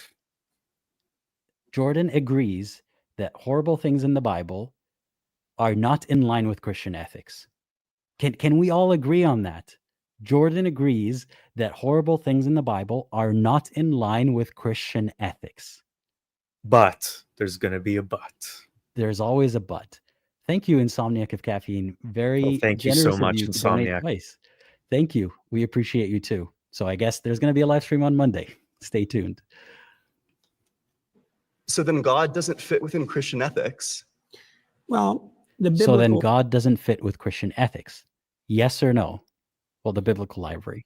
library is a continuing story, and everything written in it has to be contextualized by the entire text. There's 65,000 hyperlinks in the biblical text. And you can take pieces of it out of context and criticize them, and that's what you're doing. But in what context is barbecuing babies, as he put it, okay? Or killing every animal and person on the planet, okay? He's pulling the context cards like Muslims and preachers of other religions would tend to do whenever something is, seems problematic. They're like, well, let's look at the context. Or like, you are not looking at it in context. It's not even let's address the context. It's just a blanket context. that's a mistake. I think it's an analytic mistake because you're putting the cart before the horse. I really don't think so. I think that if we say that something is Christian ethics, then I think that all of the books essential to Christianity would fit with it, especially if it's like the main character. When we're talking about how do you deal with God, the morality of war? So how do you think you should deal with the morality of war? Sure. Because I feel like the morality, like I feel like Christian ethics, like this is kind of, I guess I just think it's like kind of an absurdity to say that God doesn't fit within Christian ethics, but sure, well, we can go on my ethics. That's totally fine. How that question came out of nowhere, by the way. How do you deal with the morality of war? Does that question follow for you from what the atheist was saying? Weasel out of the question, you said God isn't in the same morality, I guess, or doesn't agree with Christian morality that he's trying to, bolster today or point to as the guidance for everybody. God himself isn't following that. And instead of answering that, Jordan Peterson is asking, how do you deal with war? What do you think should be done? Do you think we shouldn't kill anybody, not even in war? What are the ethics of the death sentence? What are the ethics of punishment? No, answer the question. Let's not go into all these tangents. Fine. I don't know what you mean by an absurdity. What game are you playing with? Well, this is kind of, I guess I just think it's like kind of an absurdity to say that God doesn't fit within Christian ethics, but sure, well, we can go on my ethics. It's an absurdity to say that God doesn't fit with Christian ethics. I think that's a sentence that's very easy to understand. Unless you're Jordan Peterson. Totally fine. I don't know what you mean by an absurdity. What game are you playing with? Well, what do you mean by absurdity? What game are you playing? Like, isn't it clear what he meant by it's absurd to suggest that God doesn't fit within Christian ethics? I think that it's an absurdity to say that. It's a game called language, and it's very straightforward. You're just playing it wrong, Jordan. That the Christian God doesn't fit within Christian ethics, that like the Christian God isn't like Christian ethical. I said that the specific statements that you made don't take the context of the stories into account, and so that your analytical approach is faulty. Sure. Don't put words in my mouth. Sure, then let's go. Look at how angry he is. But he did straight up say, no. Like, am I imagining this? Of war. Fit with it, something you're doing, but that's a mistake. I think it's an analytic mistake. That it has to be no. So then it's in line with Christian ethics? No. He did say no. And then he added on all this like, well, it depends on the context. So he can't get angry at this guy and say that the guy's playing games when Jordan Peterson's being a smartass and playing games. Well, I think maybe like the thing he's trying to communicate is that it's not God's fault, or we can't put it, at the feet of God and blame him. We can't blame God for God's commands. Well, it's more nuanced than that. You have to factor in the context. Else is that this one, it's God saying, make such things much more. I don't really know what to do with the terrible blood. Oh wait, within Christian ethics that like the Christian gets God angry is now. Take the context of the stories into account, and so that your analytical approach is faulty. Sure. Don't put words in my mouth. Sure, then let's go through Thank the you. example. Yeah, so, and I apologize. So let's go through the example. So in 1 Samuel 15:3, God says, go and slaughter the Amalekites, slaughter the men, the women, the Yeah. children, the infants. What's the justification for that? Is that in line That's a with good Christian question. ethics? That's a good question. I don't really know what to do with the terrible, blood-soaked, saturated history of the human past. Oh, What the? Did you notice that deflection? I thought he was going to say, Wow. I don't know what to do with that Bible verse. I don't know what to do No, with that it's the part of the Bible. humans. It's the humans, because I don't think he ever blatantly says it, but it might be a case where he thinks that it's some kind of metaphor or like a story that you're supposed to take, like not that the literal God that he believes in, or I don't know, transcendent God, if you don't want to say literal, that he believes in would actually do such a thing. It's actually us doing it. What to do with the terrible, blood-soaked, saturated history of the human past? I don't know. And I don't think anybody knows. I mean, what you try to do in your own life, as far as I can tell. Again, that's the whole, like, nobody knows what to do about war and about conflict and about blood and the blood-soaked history. We're talking about a Bible verse. Like, if he were to say, I don't know what to do with that Bible verse, I would respect him a lot more. And, you know, a lot more from a very low degree is very easy to achieve. So, like, all you need to do is throw me a bone here, Jordan. Just say, I don't know what to do with that verse. Instead, he's like, I don't know what to do about mankind's violent history altogether. I can tell is to conduct yourself in a manner that makes such things much more unlikely. I totally agree. We're all saddled with the problem of the catastrophes that got us here, aren't we? Yeah, but this one was commanded by God. That's the problem. That's what Exactly. differentiates it from anything else, is that this one, it's God saying, go and do this atrocity. Do you think that there's ever such a thing as a righteous war? I'm skeptical. I'm not sure. We're not talking about a righteous war here. We're not talking about, does anybody have the right to defend themselves? We're talking about this instance of God-mandated genocide. This one instance, Jordan. Probably situational. Well, right, fair enough. But this one certainly wasn't a just war. The context for the Amalekite slaughter is that 400 years earlier, they fought one battle, which they lost, and God says, that's it, I'm going to wipe them off the face of the goddamn earth. And then 400 years later, he commands the Israelites to genocide their great-great-great-great-great-great-grandchildren. That's not a just war at all. And also, a genocide is not a war. Well, a genocide can be a war, but... Fuck you, Jordan. That's not the point to focus on. No, you don't start arguing semantics of what is genocide and what is war. Just focus on the point. And I wish someone would have told him, put genocide aside. Let's just talk about what just happened right now. Absolutely not. Nope. The genociding of the Amalekites, the men, the women, and the infants, that's not a war. The infants aren't combatants. Look, I already said that it's very difficult to look at the blood-soaked past and to know exactly what to do about it. You said nothing regarding the verse. No, he clearly wants to just move on because he has nothing to say. He's like, look, I already said I gave you a half-assed answer to this. Why are you being so rude and pushing me on it? Why are you being a smartass? The answer I gave to the gentleman who is sitting here before you is that it's necessary to read a text like the Bible at all of its levels of analysis simultaneously. Oh, so now it's about levels of analysis. They genocided them, but like, what does it really mean when they genocided them? Yeah, you have to consider what did he say earlier? The 65,000 hyperlinks in the Bible. Yeah. Did you click all the hyperlinks? Are they all purple? No, then don't talk to me. They got to all be purple before you could talk to me.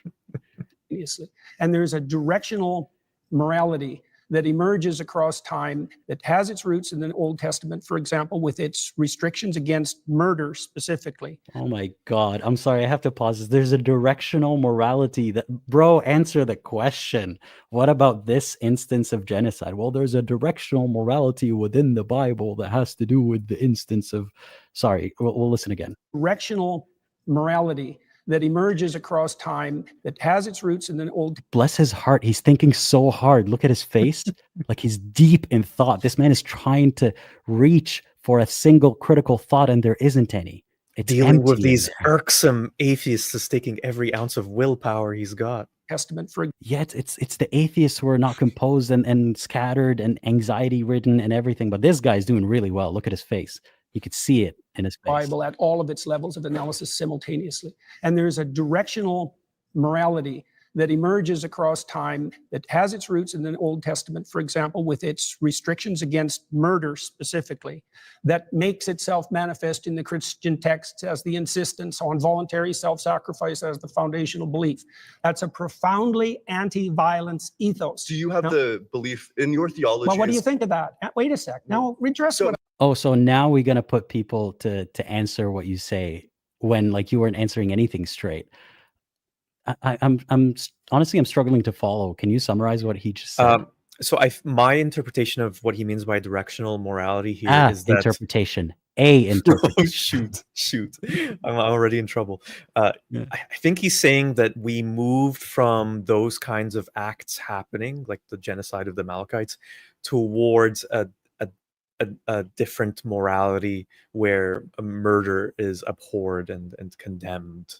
And it's a journey, and you have to follow the Bible through that journey. And maybe you can then interpret from that the Bible is intended as a guidebook for humans so they can better understand that journey in the past and also in their lives today. All right. So different levels of comprehension and like essentially like, well, I was crazy back then. You know, it's that excuse. Like humanity was immature back then, and humanity is the one that genocided people. Or he's trying to teach us a lesson. He did it to teach us a lesson. Yeah. Yeah. That's a good question. Why must you read usernames says? That's so meta. Why does JP keep getting so offended? I don't know. Like no one has even really belittled his beliefs except that one guy who asked if he worships Mary. That wasn't even belittling his beliefs, in my opinion. That's trying to identify them and pointing that they don't exist. But I don't know. They've been a lot kinder to him than many people would be. So yeah. So I'm about to address it, but I'm addressing it with a question. Do you think that God is by his very essence perfect?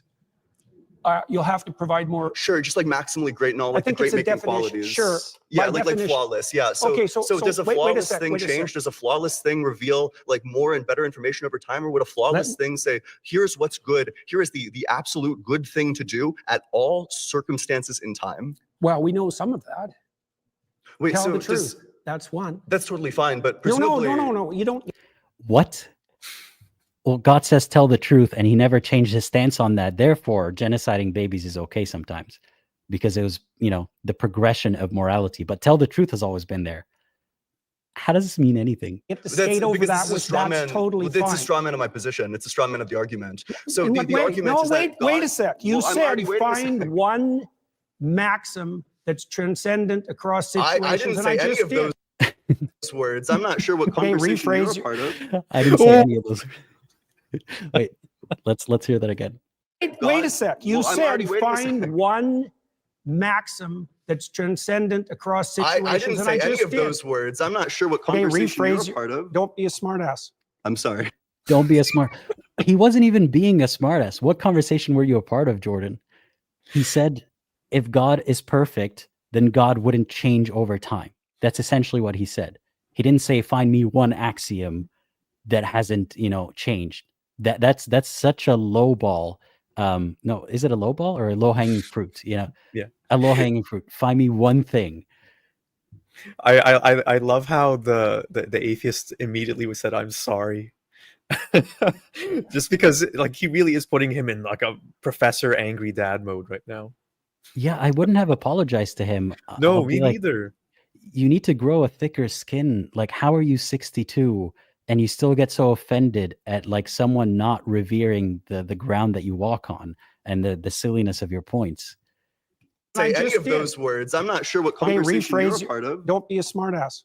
I'm sorry. Seriously, I mean it. If we're gonna, he means it, guys. Have a serious conversation. Sure. Conduct yourself properly. Okay. Shut the fuck up, Jordan. You're not my real dad. Like what? Conduct yourself properly, young man. I mean it.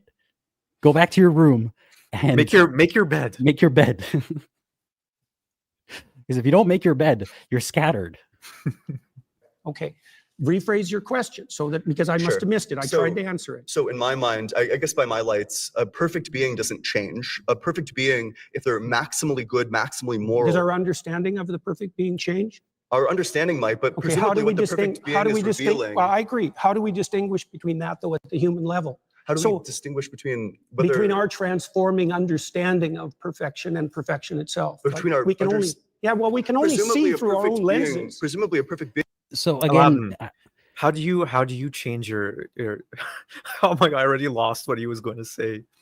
You're changing understanding of perfection. How do you handle that in your day-to-day life? yeah, so I don't know. Like I adjust to it. What do you mean by day-to-day life? What do you mean by handle? Because am I handling this conversation right now? Am I handling watching this video? Who knows? Barely. He See, keeps doing this thing where he's like, what does this mean? It was a meme, but it's actually true. Now he's talking about what does perfection mean? so like to me, I think it's almost like he's saying that we can't handle the perfection of the knowledge of God and what God wants us to know or understand, and so God had to have us genocide people in the past so we could then learn on this journey to developing and improving our morality to abhor murder. That's like the most generous interpretation I can give to what I think he's trying to say. And even then, there's something to argue against that. Like, God didn't have to order genocide because our fragile minds couldn't comprehend the axiom, the unchanging axiom that genocide is bad. Like, he could have just not spoken on that topic, or just, not commanded anything about it, or commanded something good. Like, why do they make it seem like God's hands are tied and it's all kind of like it's God who's beholden to our progression of morality and our evolution? Not that this was his whole like plan all along and it was all under his control. You can't have it both ways. I think you should have like a free will going to be mentioned soon to ticker, like a countdown soon, because I think Obviously. that's inevitably going to get to that topic. But even accounting for free will, God didn't have to go and say, well, I'm going to act like a human and I'm going to, command genocide. You can let people do genocide, figure it out through their free will, all these excuses. You don't have to command it just because to, get down to their level and to progress with them with their moral standards. Because at that point, if it's kind of like an equation where X equals 0, because if God's contribution is nothing except just following through what we're already doing, what is God actually doing? So it's kind of like the prayer argument. Like if I pray for something, I still have to I pray to pass an exam. I still have to study. Right. So then God's contribution is studying plus X equals passing the exam. You could take X out completely and I'll still pass the exam. It's the same that goes for all of these. Like we derive morality from experiences and wisdom that has, kind of generationally been shared, some of it through religions, translated into religions. Again, the source is human as far as we can tell. That doesn't mean that God has to go along step by step and keep, affirming our flawed morality every step of the way. It's just, it reminds me of when I was still a practicing Muslim. It's so exhausting to try and defend all of these things and try to rationalize them. This reminds me of this debate I reviewed a while back, maybe earlier this year, between Alex O'Connor and Dinesh D'Souza. And again, Dinesh D'Souza had to try and defend the Amalekite genocide. And he contorted in all these different ways than Jordan Peterson did. But like in the end, they have to do something. They have to evade or contort, because then if you don't do that, then you're admitting that there's a really big problem with what you believe. And wouldn't it just be so much easier to just let all that go? I always wonder that. And it's not even like he's professing to be something and defending that ferociously. He's not even professing to be anything. No, he's not. He's quite nothing. And what was it even the point that they were arguing at this point? Remind me again, please. Atheists accept Christian morality, but deny the religion's foundational stories. What does that mean, deny the religion's foundational stories? We haven't even gotten to that yet. No, we haven't. So do we deny that genocide happened? I don't know. Like, depends on the story. Of course it happened, but the atheist brought up the most indefensible story that he could think of, probably, and maybe Jordan Peterson had other stories from the Bible in mind. And I think they're all focusing on the first part of that prompt, which is that atheists accept Christian morality, because I guess they're focused on proving that we don't accept Christian morality, or that morality is not inherently Christian. Because I found that that's, there were Christians who would tell me as Aladdin that I, even though I'm not a Christian yet, the way that they say it, I have like a Christ-like morality or empathy or something. Like they see any positive qualities. That was before I criticized Christianity publicly. They'd see any positive qualities that I have, and they say that that is Christ-like, or that is, you know, inspired by Christianity or similar. Like you've clearly been touched by Christ. Yeah. And oh, he hasn't touched me anywhere, I promise. Not yet, and probably never. But yeah, so I think that's also one of those gaps where they would see morality and they say, well, that's obviously because of Christianity. So everyone's focusing on arguing that first part of the claim. No one yet has mentioned, as far as I can tell, deny the religion's foundational stories, because what does that mean? Jordan himself would deny that these things happen literally, or like he kind of vaguely alludes to them not happening literally. So there's a whole other way we could go about this. But again, what's the point of this whole discussion? Is it just to disagree and have sensational clips? That they, you know, I guess that is successful. Perfect being would be revealing all of these aspects all the time, especially if God's outside of time. I don't know how a God who's outside of time is revealing different things at different times. That just seems like incoherent to me. Imagine something that's perfect. Sure. And complete. Sure. Okay, and it's trying to communicate with creatures who are anything but that. Sure. Well, they're going to get it wrong. Sure. Okay, now wait a sec. Wait, who's going to get it wrong? Us as humans. We're going to misunderstand what God said, but he said genocide, didn't he? Like, are we misunderstanding the word for you know, killing babies, or what's the miscommunication here? This is similar to, and again, we have to keep bringing all these parallels to like Islam. This is similar to how when Muslims say that the Bible was corrupted, but they don't point to like exactly what was corrupted, you know, where's the corrupted parts, what are the not corrupted parts. He just relies on this idea that there's a misunderstanding somewhere, that it's all our fault somehow. Where's the misunderstanding? What are we misunderstanding? Do you blame that on the interpreters or the phenomena itself? So like, for example, are you perfect in attending to your conscience? Hold on. At the point in time when God is literally... What does that even mean? Are you perfectly attending to your conscience? Dumb it down for us, please. But I think the atheist is not taking the bait. He's trying to focus on the crux of the issue still. The one who created us, he could have created us in a way where we would always be receptive to these principles, where we don't have to go across like a learning curve where, you know, maybe we'll understand like thousands of years in the future. Ding, ding, ding, ding. Also, if you believe in an all-knowing God, then free will is impossible because wait a sec. Let's not go to because that you threw free will into the mix. Well, that was the answer to your question. Okay, pause before we get into the free will. Thank you so much, KK, for the super chat. That is super generous of you. There's definitely going to be a stream on Monday. Then my hands are tied. I guess I got to work on Monday too. Well, I do work on Mondays. Yeah. So now it's the whole free will thing. But how did we even get here? What were we talking about what were they talking about right before free will? Well, because I guess it comes down to Jordan Peterson saying that God has to do things in that way where he doesn't just give us the perfect knowledge of what he wants us to do because he wants us to have free will. That's the only get out of jail free card that he had at that point, was to mention free will. And so as we know, once you mention free will in this kind of context, especially in this kind of context where you only have 6 minutes to talk or whatever it is, it's over. It's derailed. Yeah. And putting aside, like, what he's saying essentially is, why did God command, you know, I'm not going to keep repeating the word, but why did God command horrible things and killing and murder and death? Well, because free will. Yeah. But how does that make sense? There's a difference between, like, why is there evil in the world and why do people do evil things? Why didn't God stop the evil things? That's a whole other discussion. And then they can say because free will. That's a different discussion than why did God command evil things to be done?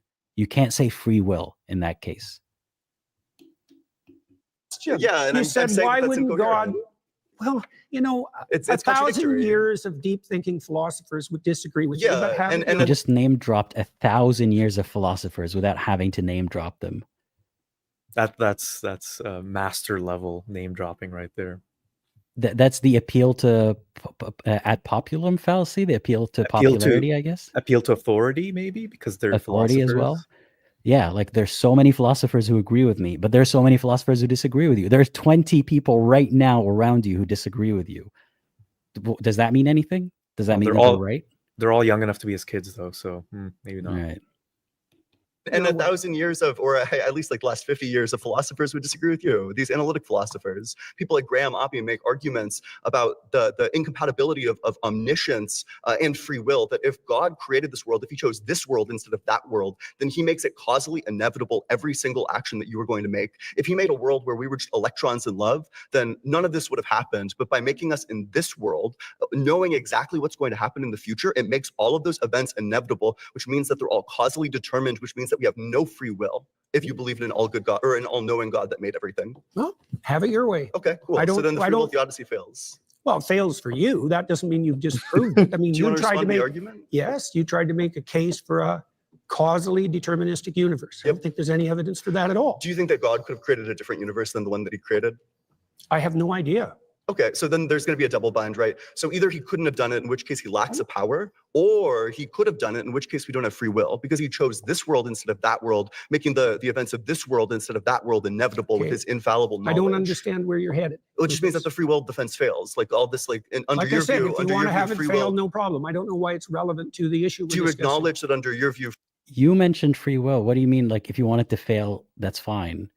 If he doesn't want to engage with the topic of free will right now, sure, but like he brought it up. But that's what Jordan Peterson does. He just kind of throws words in quickly, or just, like kind of like afterthought questions. Oh, that is an interesting thing. What about this? Or what about that? And then that's how things also get derailed. Yeah. So to remind everybody how we got here, the Bible commands horrible things.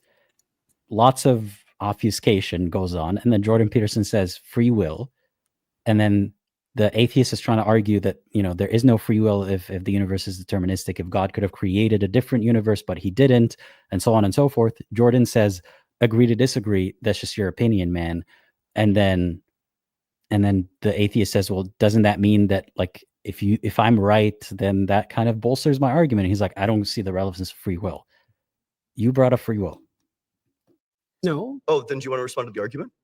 You'll have to phrase it more clearly so that someone like me can understand it. Yeah, gotcha. So the first accurate thing that he said so far. God already knows in advance everything that's going to happen, which means that by making this world instead of that world, everything is inevitable, which means that God's act of causing this world instead of that world doesn't mean determined. It's causally inevitable if God chooses this world instead of that world. Doesn't make it determined. Causally inevitable means determined. No, it doesn't. Absolutely, yes, it does. Well, have it your way. Okay. That's not the case. You've been voted out by the majority. Please return to your seat. Do you have any thoughts on causedly? Oh wait, sorry. What was it? Causedly inevitable versus determinate. It sounds about the same to me, but I mean, I've heard this kind of dodge from Muslims as well, where they say just because God knows that something's about to happen doesn't mean that it's not still your free choice. His knowledge doesn't affect it. And that is a whole other argument that we can get into. But to remind you again, the question was, or the point that was brought up is the Bible commands horrible things that even Jordan would say are not Christian morality these days. So how can he say that we follow Christian morality when we don't? When even his God doesn't, in a sense. Yeah. Was there another clip? There's one last clip, and it's the one in the final section. Oops, I did not mean to do that. Do you want me to riff with people while you figure that out? Nah, I got it. I've got everything under control. There we go. 118 was it? Yeah. Okay. Right. I picked Zena because I think she asked genuine questions and wasn't trying to win. Okay, well, hello again. Hi there. My claim is Jordan Peterson's framework for understanding Christianity is probably not the one that the Bible intended us to use. In regards to the way that you interpret the Bible, I don't see, you have said in some circumstances that there's not a way to kind of say whether or not ontologically the historical claims made by the Bible are true. Like, for example, the story of Cain and Abel. You've said that this story is like a meta-truth in the sense that it exists all throughout time culturally. And the way that you define meta-truth, I don't see a distinction between that and like a metaphor, right? But and you also said that you cannot say whether this story was true. You can say that it exists eternally, metaphorically, but you can't say that it's true. And if you can't say that there are historical facts being said in the Bible as stories that weren't really said with much ambiguity, how can we say that we can understand the Bible in the way that it's meant to be interpreted? Like, how, if you cannot make any claims about these stories, right? You don't know they're true or false. How do you know that your interpretation is the correct way? So that's why I picked you. You ask intelligent questions. Wait, what do you think of that question before we, listen to the answer? I think it is a good one because, again, it is a source of frustration that I've had with Jordan Peterson. This whole muddled notion of what is fact, what is truth that he has traditionally played around with, where to him, I'm really, really kind of rushing and summarizing here, but some things, even if they didn't literally happen, they are true in the sense that they communicate something that is true and factual about us in a universal sense. I think that's a good question, but also a bigger question is, do you believe that they literally happened or not? Just give us a yes or no answer, Jordan. That's a limiting question, though. Can't you see that? He doesn't like that. But seriously, I think the reason why he chose her is because she was like the least pushing back on his rhetoric. We didn't watch her clip in this video, but he likes her the most, it seems. But yeah, let's see if he answered that question in a way that is productive in any way. Thank you. Yeah, that was good. What do they say? By their fruits, you'll know them. Okay. Right. Well, so one of the things I look at is the impact of what I'm doing. Right. And so I know a lot of evangelical Christians, a lot of Catholics, a lot of Orthodox Christians, a lot of people from other faiths. And they've told me, like many of them, that they found my interpretations very helpful and that it deepened their faith. And so that's interesting because I wouldn't have necessarily expected that to be the case. And I've also talked to thousands of people who've told me that they came to understand the foundational stories of their culture better as a consequence of listening to me, and that they did everything they could to sort out their lives and that it worked. That's many different pieces of evidence that all converge on something like the practical and conceptual utility of my approach. Now, is it? Okay, so he's essentially saying, correct me if I'm wrong, a lot of people like my interpretations and they help them. Yeah, it's tied to what he was saying earlier, about how Christians' mental health, or I don't know if he says Christians specifically or religious people in general, they have better mental health. Right. So it like proves that there's something about this that is true. Yeah, that's him trying to answer a question about truth. Right. So if by their fruits you know them, like does that mean that all the examples of bad, by the way, solved it. All the examples of like bad Christians or unhappy Christians or whatever it might be, is proof of anything? Like you can't just focus on the good fruit and not the rotten fruit. And maybe like we can point to all the examples of how no matter what interpretation you use, this, don't do something because God said it's bad approach doesn't work for some people and it doesn't fix some societal problems. There's so much more that can be said than, some people like his interpretation, therefore it's true. Yeah, why is that the first thing he goes to? It's a convergence of thousands of stories. It's such blatant selective, like it's not even criteria for evidence in any way. Like the people that like my opinion say it's true or that it's helpful. Like that's not how you do anything. And he's supposed to be a scientist to some extent, or a man of science. Technically, yeah. So how does he not know? Like he was talking earlier about how science kind of, removes all the bias and all the preconceived notions and the beliefs from it. But you're going into this experiment or like, fact-finding mission with the bias that people like my opinions, therefore they're true. Like that's not how you determine anything. Is it the same? There is a lot of approaches to biblical interpretation historically. Yeah. And what I'm doing is possibly less new than you think. Yeah, I want to make. So the question was, if you don't claim that anything is literal or you're not clear on what is literal, what isn't, how do we know that your interpretation is correct? And his answer so far has been, well, because people who like it and it's fixed their life say that it's good for them. And I'm not the first one to interpret this way. Yeah, and I'm not the first one to interpret it this way, and there's many ways to interpret it. Claim on whether this evidence is enough, right, to substantiate whether or not your interpretation is going to, be more plausible, right, be the most plausible. Because in regards, it's an open question. Yeah, right. You bet. So I think I want to modify the question a little bit.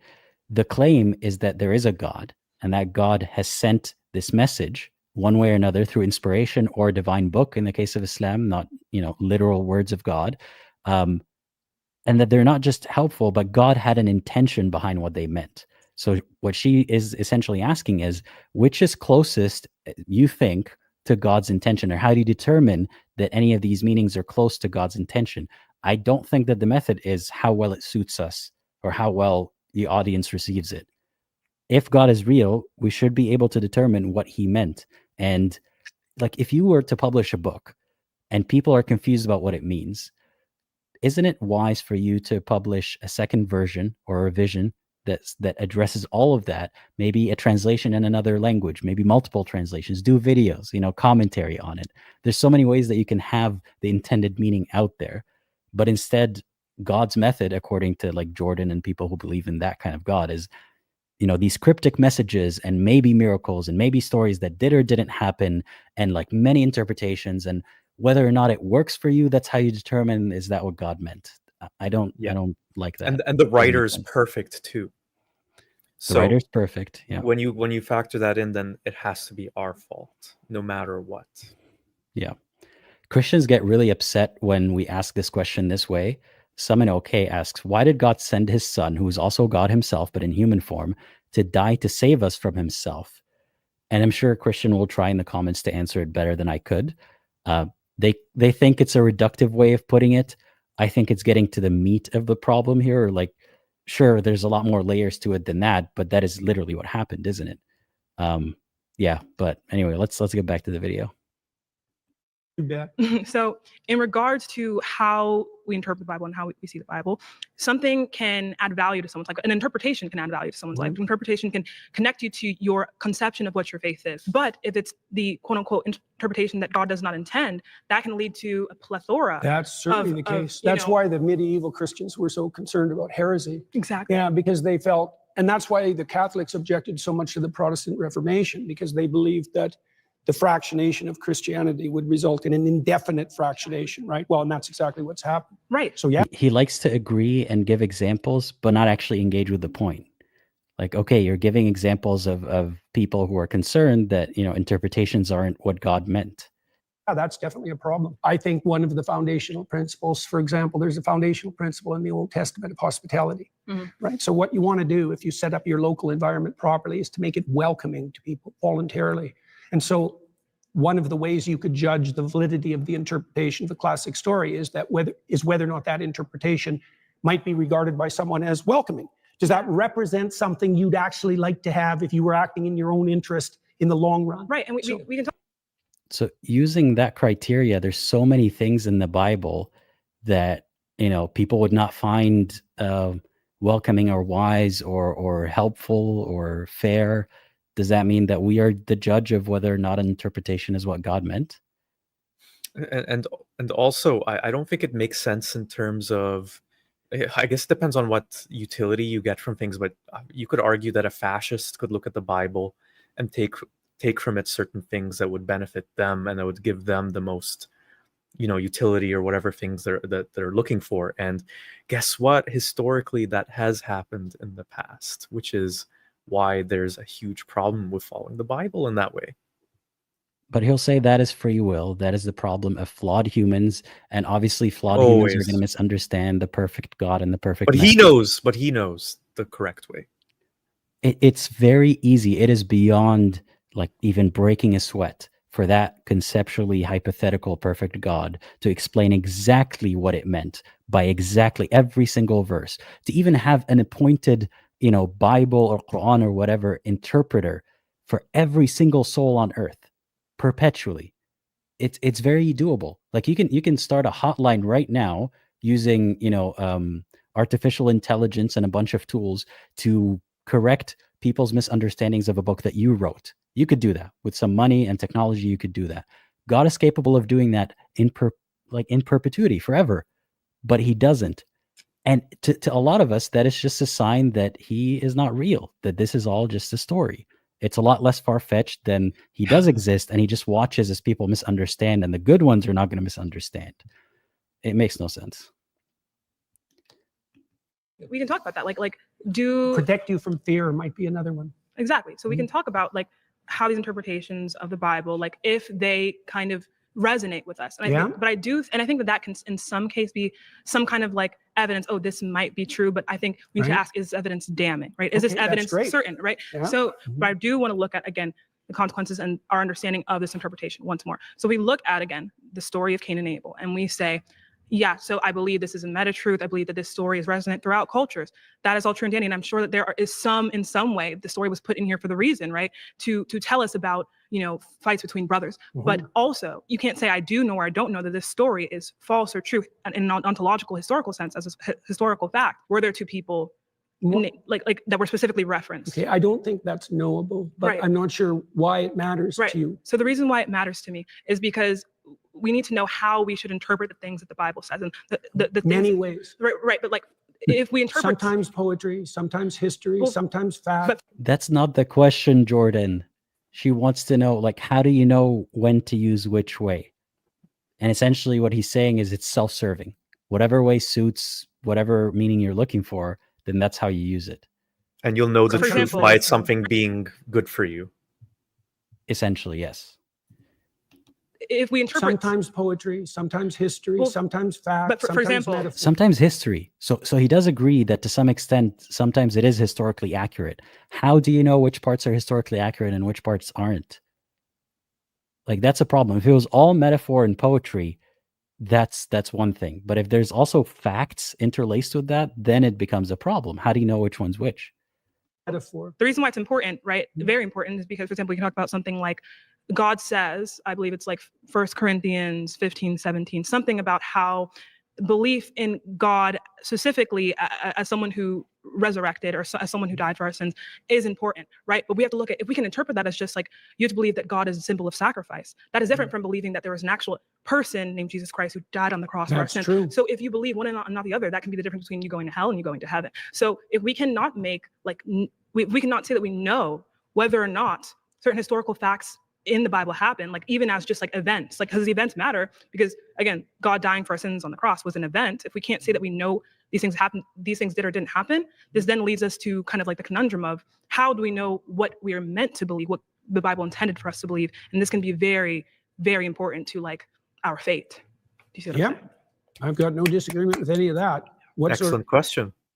What do you mean I have no disagreement with any of that? Answer Engage. it. Answer it. That's why you're here. What response do you want from that? You pushed me beyond the limits of my knowledge. Really? Well, there's so many things you can. That wasn't difficult. All it took is a 20-something-year-old atheist to ask him a pointed question, and she pushed him beyond. Like, for the first time, okay, it's good. Like, I don't want to chastise him for saying, I don't know. It's good to admit when you don't know, but you should know. Like, you're talking here with so much gusto and confidence and making claims about what other people believe. Certainty, so much certainty. So much certainty. And you can't even justify, like, or you can't even answer this confusion that based on your metrics, based on how you go about your methodology, we can't know how to interpret the Bible. It's a central core part of the religion. That's an example that she gave the example perfectly, which is a verse about how you have to believe in Jesus Christ, and his resurrection and so on, which Jordan, I'm not even sure if he does or doesn't believe in it. I think he flip-flops on that and he doesn't really give a straight answer. But I think it would be funny if after all of this, all the effort that Jordan has put in, Christianity is somehow true, some form of it is true, and God is like, well, you didn't say that it literally happened and you didn't advocate for it, so you go to hell. And he just gets to like give sermons in hell, and it makes hell way worse for everybody else. And it was all part of the plan to begin with. No free will. Yeah. That would be. I'm not saying funny because I want him to suffer. This is jokes. In that scenario, we would also be in hell. So this is not me being happy listening about him to his sermons too. We'd be listening to Jordan Peterson in hell. So, so that's a good question. He says, and she pushed him to the limits of his knowledge. The limits of his knowledge shouldn't be there when he's talking about these topics all the time. Yeah. Things you can't know. I'm struggling. I know that the biblical story, so many things you can't know. I'm struggling. I know that the biblical stories are the foundation of Western culture. I know that the consequence of those stories has been the genesis of a society that is in the main freer and more abundant than any societies have ever been.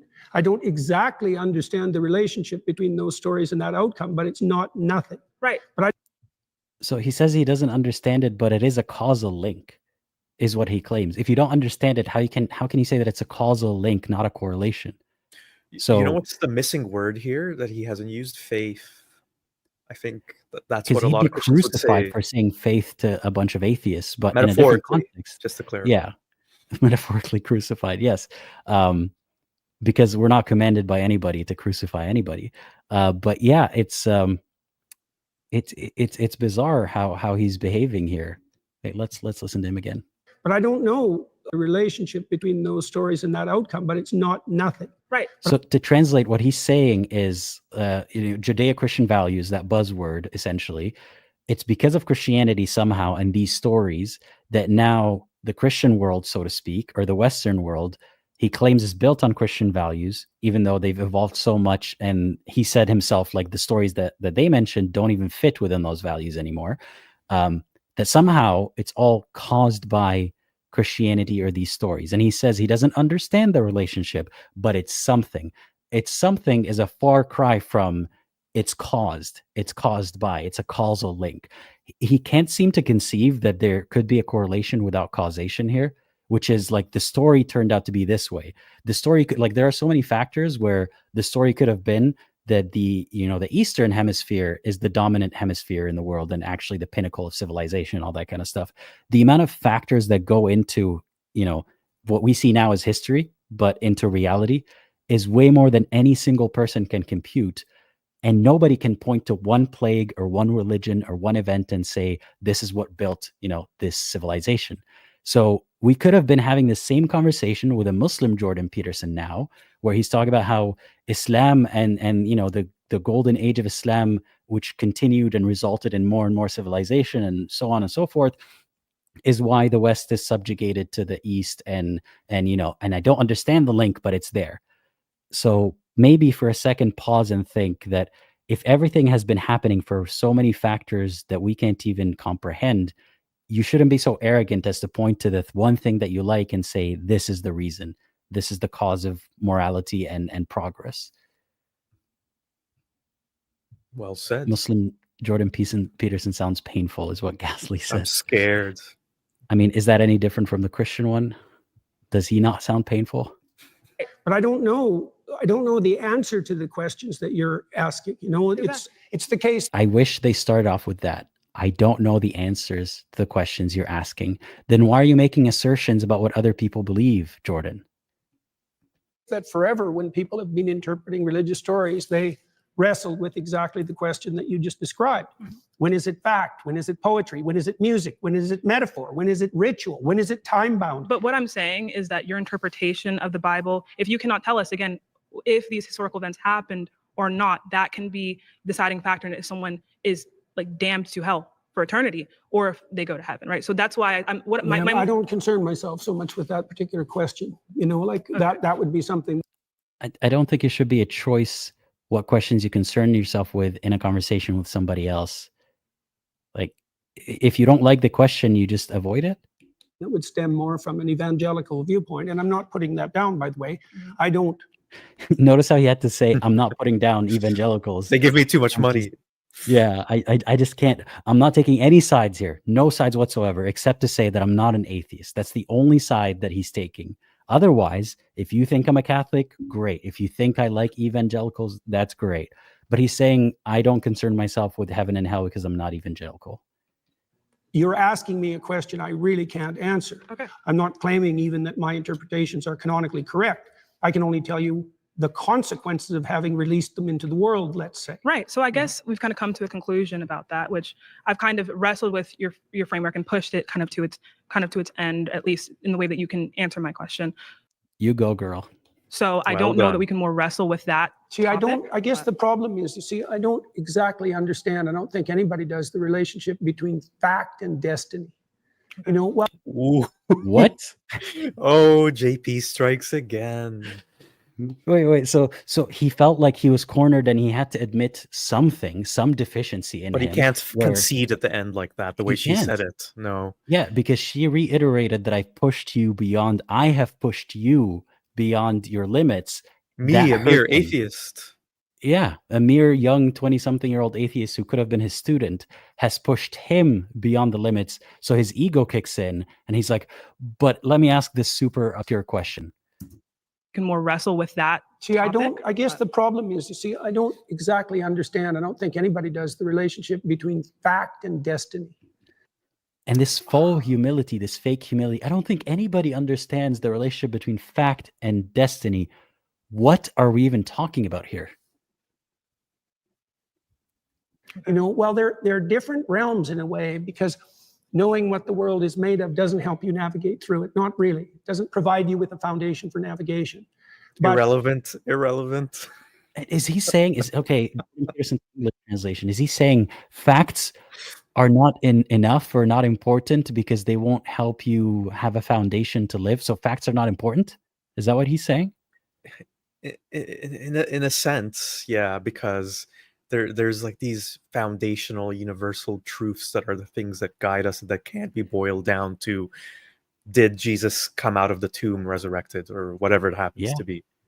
And I know we're losing some viewers. I promise we're almost over, and then we'll watch a short little funny clip of Jordan Peterson. They're different realms in a way, because knowing what the world is made of doesn't help you navigate through it. Not really. It doesn't provide. It does. If we didn't know what the world is made of, this conversation would not be broadcasted on the internet right now. We wouldn't have the chips that we need, to make computers. So of course, facts matter. Of course, we need to understand what the world is made of. You can't just fall back on abstraction and moral lessons and all that and stories and say, well, stories are more important than facts. I mean, that's assuming that's what he's saying. This is a interpretation of what he's saying, not the interpretation. Provide you with a foundation for navigation. But knowing the facts of the world is obviously useful. And the relationship between those two things, part of that's the mystery of Western civilization and the continued competition between science and religion. The relationship between fact and destiny is the what now?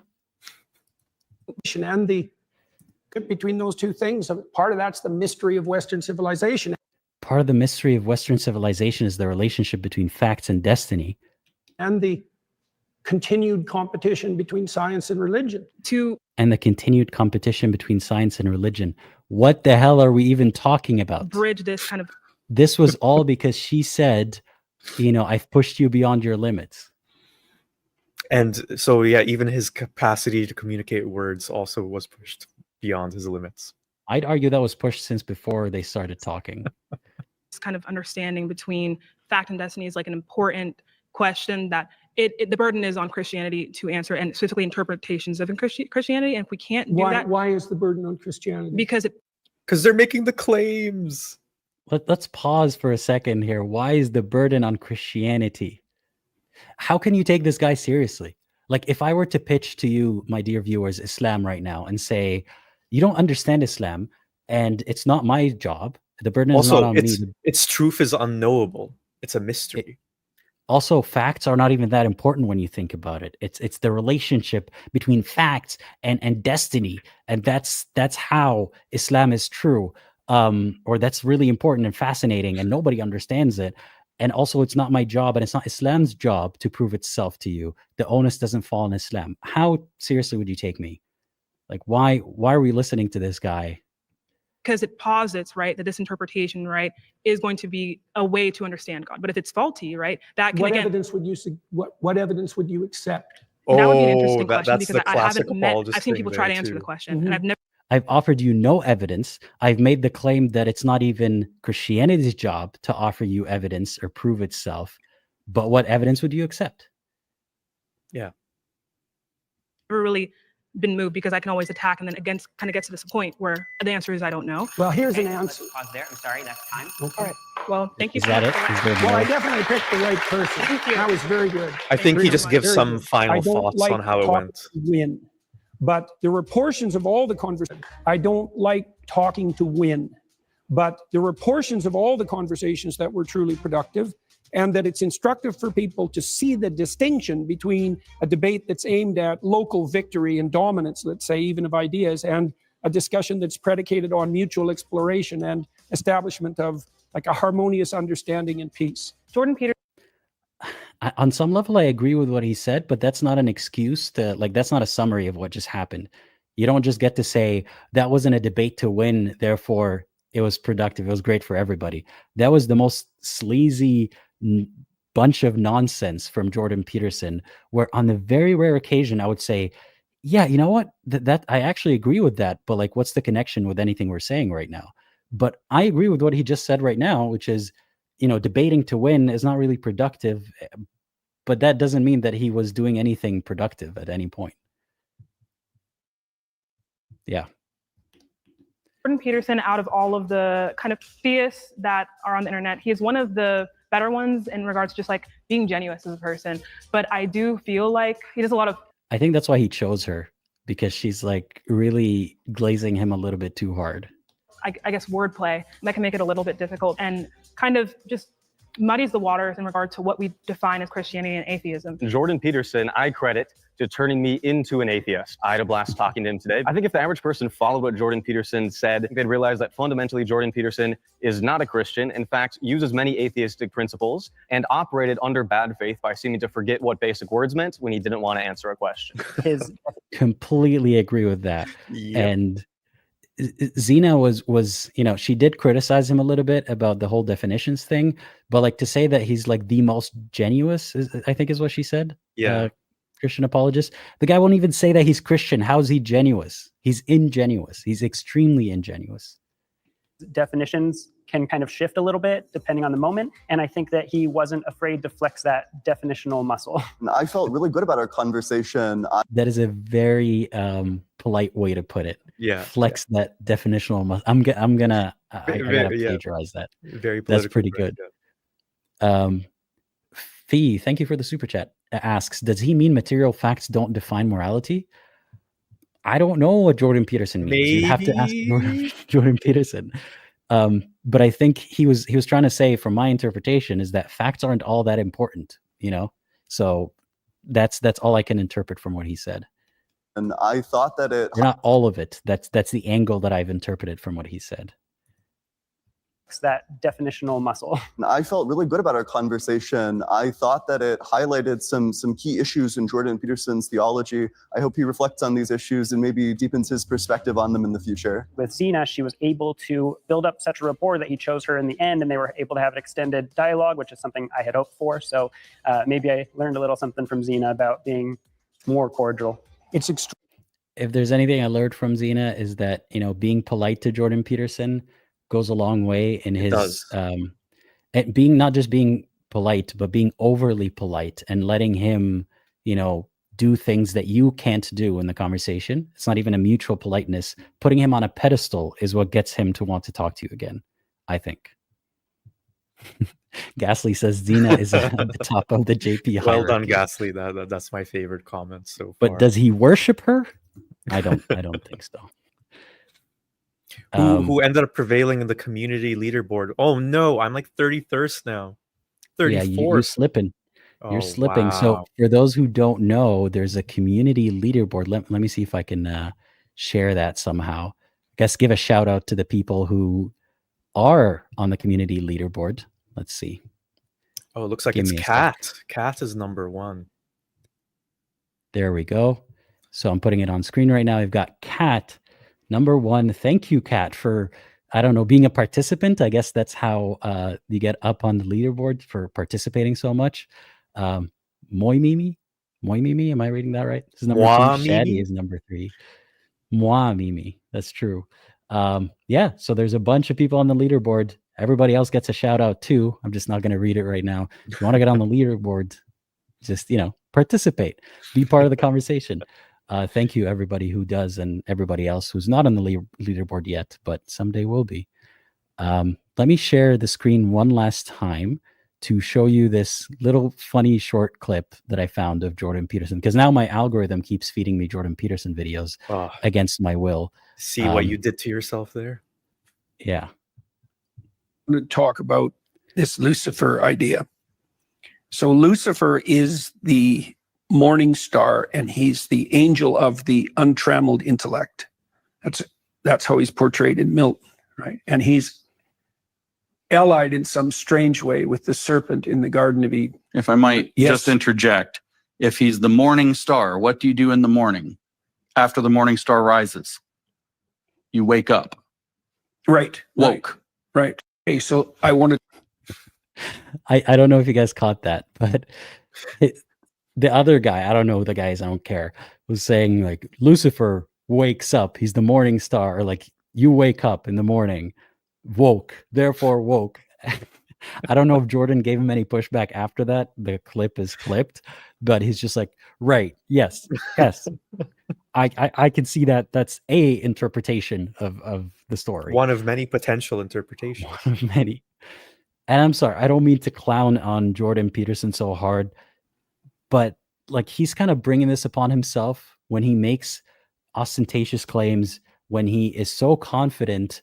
He's not just some, harmless guy who's talking to himself in the corner. He's a public figure. Yeah, that's my main takeaway from this. And when I suggested that we talk about this, I was hesitant at first because part of me doesn't want to give this person more of an audience, more of a reaction. And in a sense, we did kind of play along with the game of what the original video people like Jubilee wanted to do, which is get attention.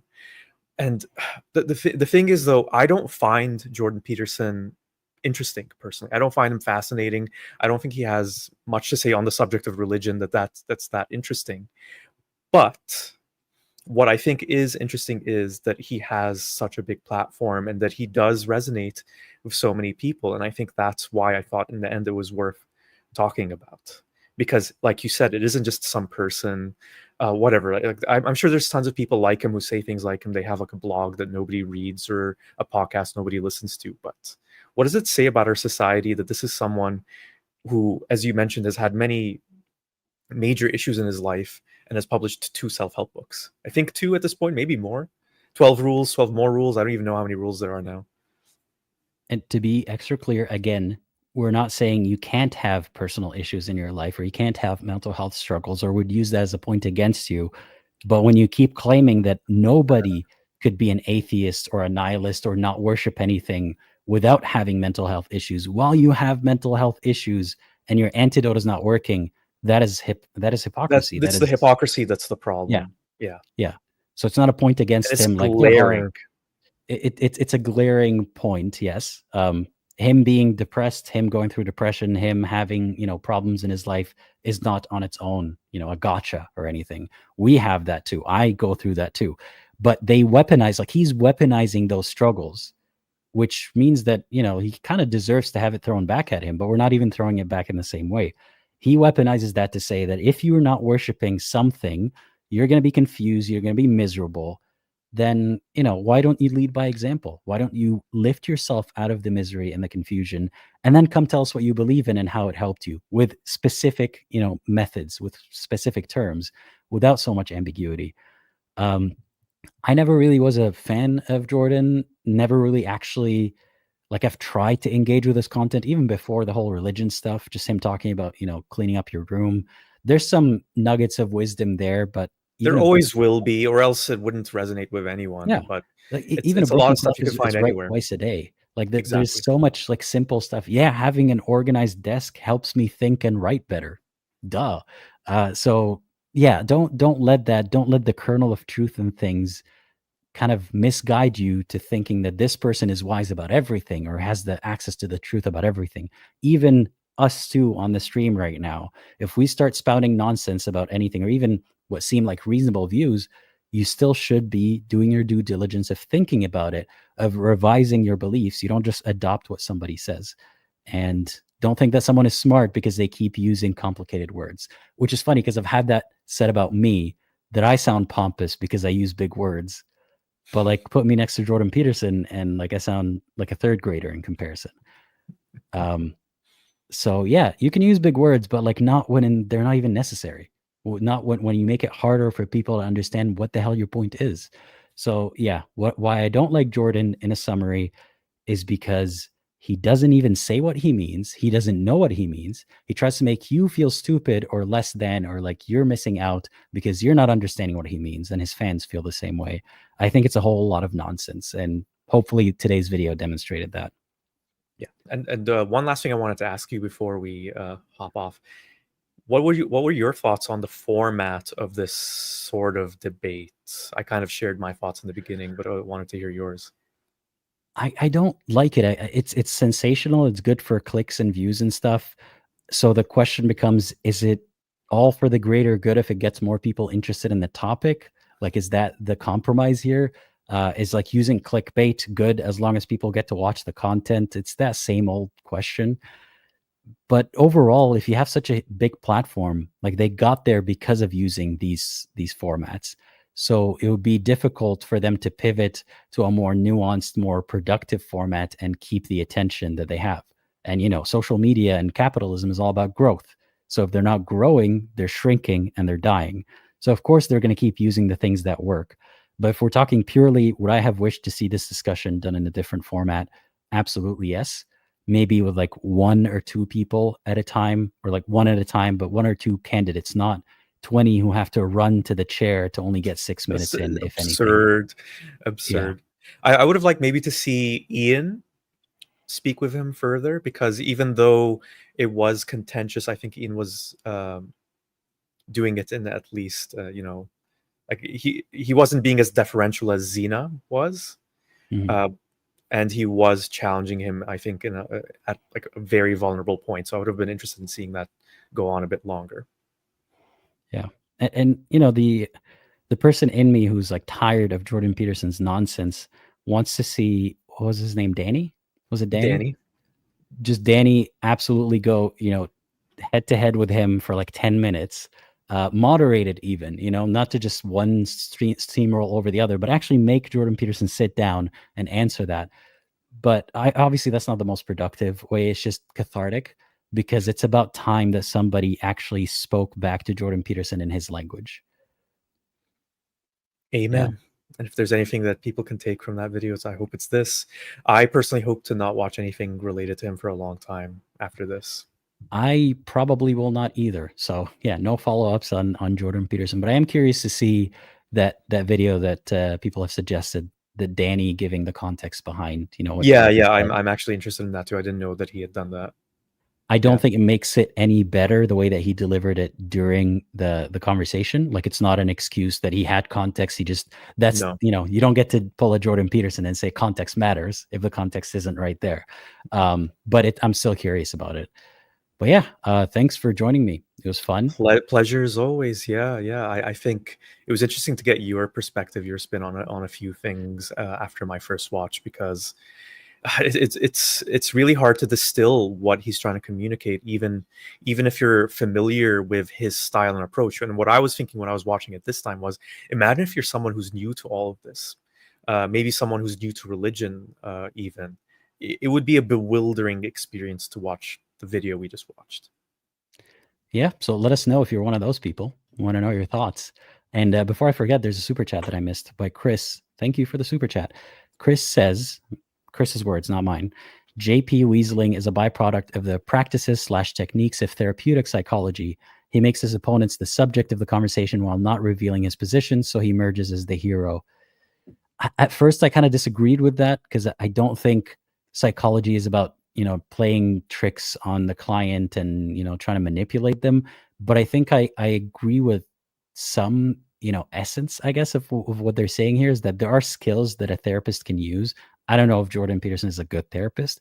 I have no data on that. I don't know enough about psychology, therapeutic psychology, to comment on that. Yeah, me neither. And I don't know much about his practice, but I can see the speculation. There might be truth to it, that he uses some of these techniques to focus on the other person rather than, you know, without revealing anything that he believes.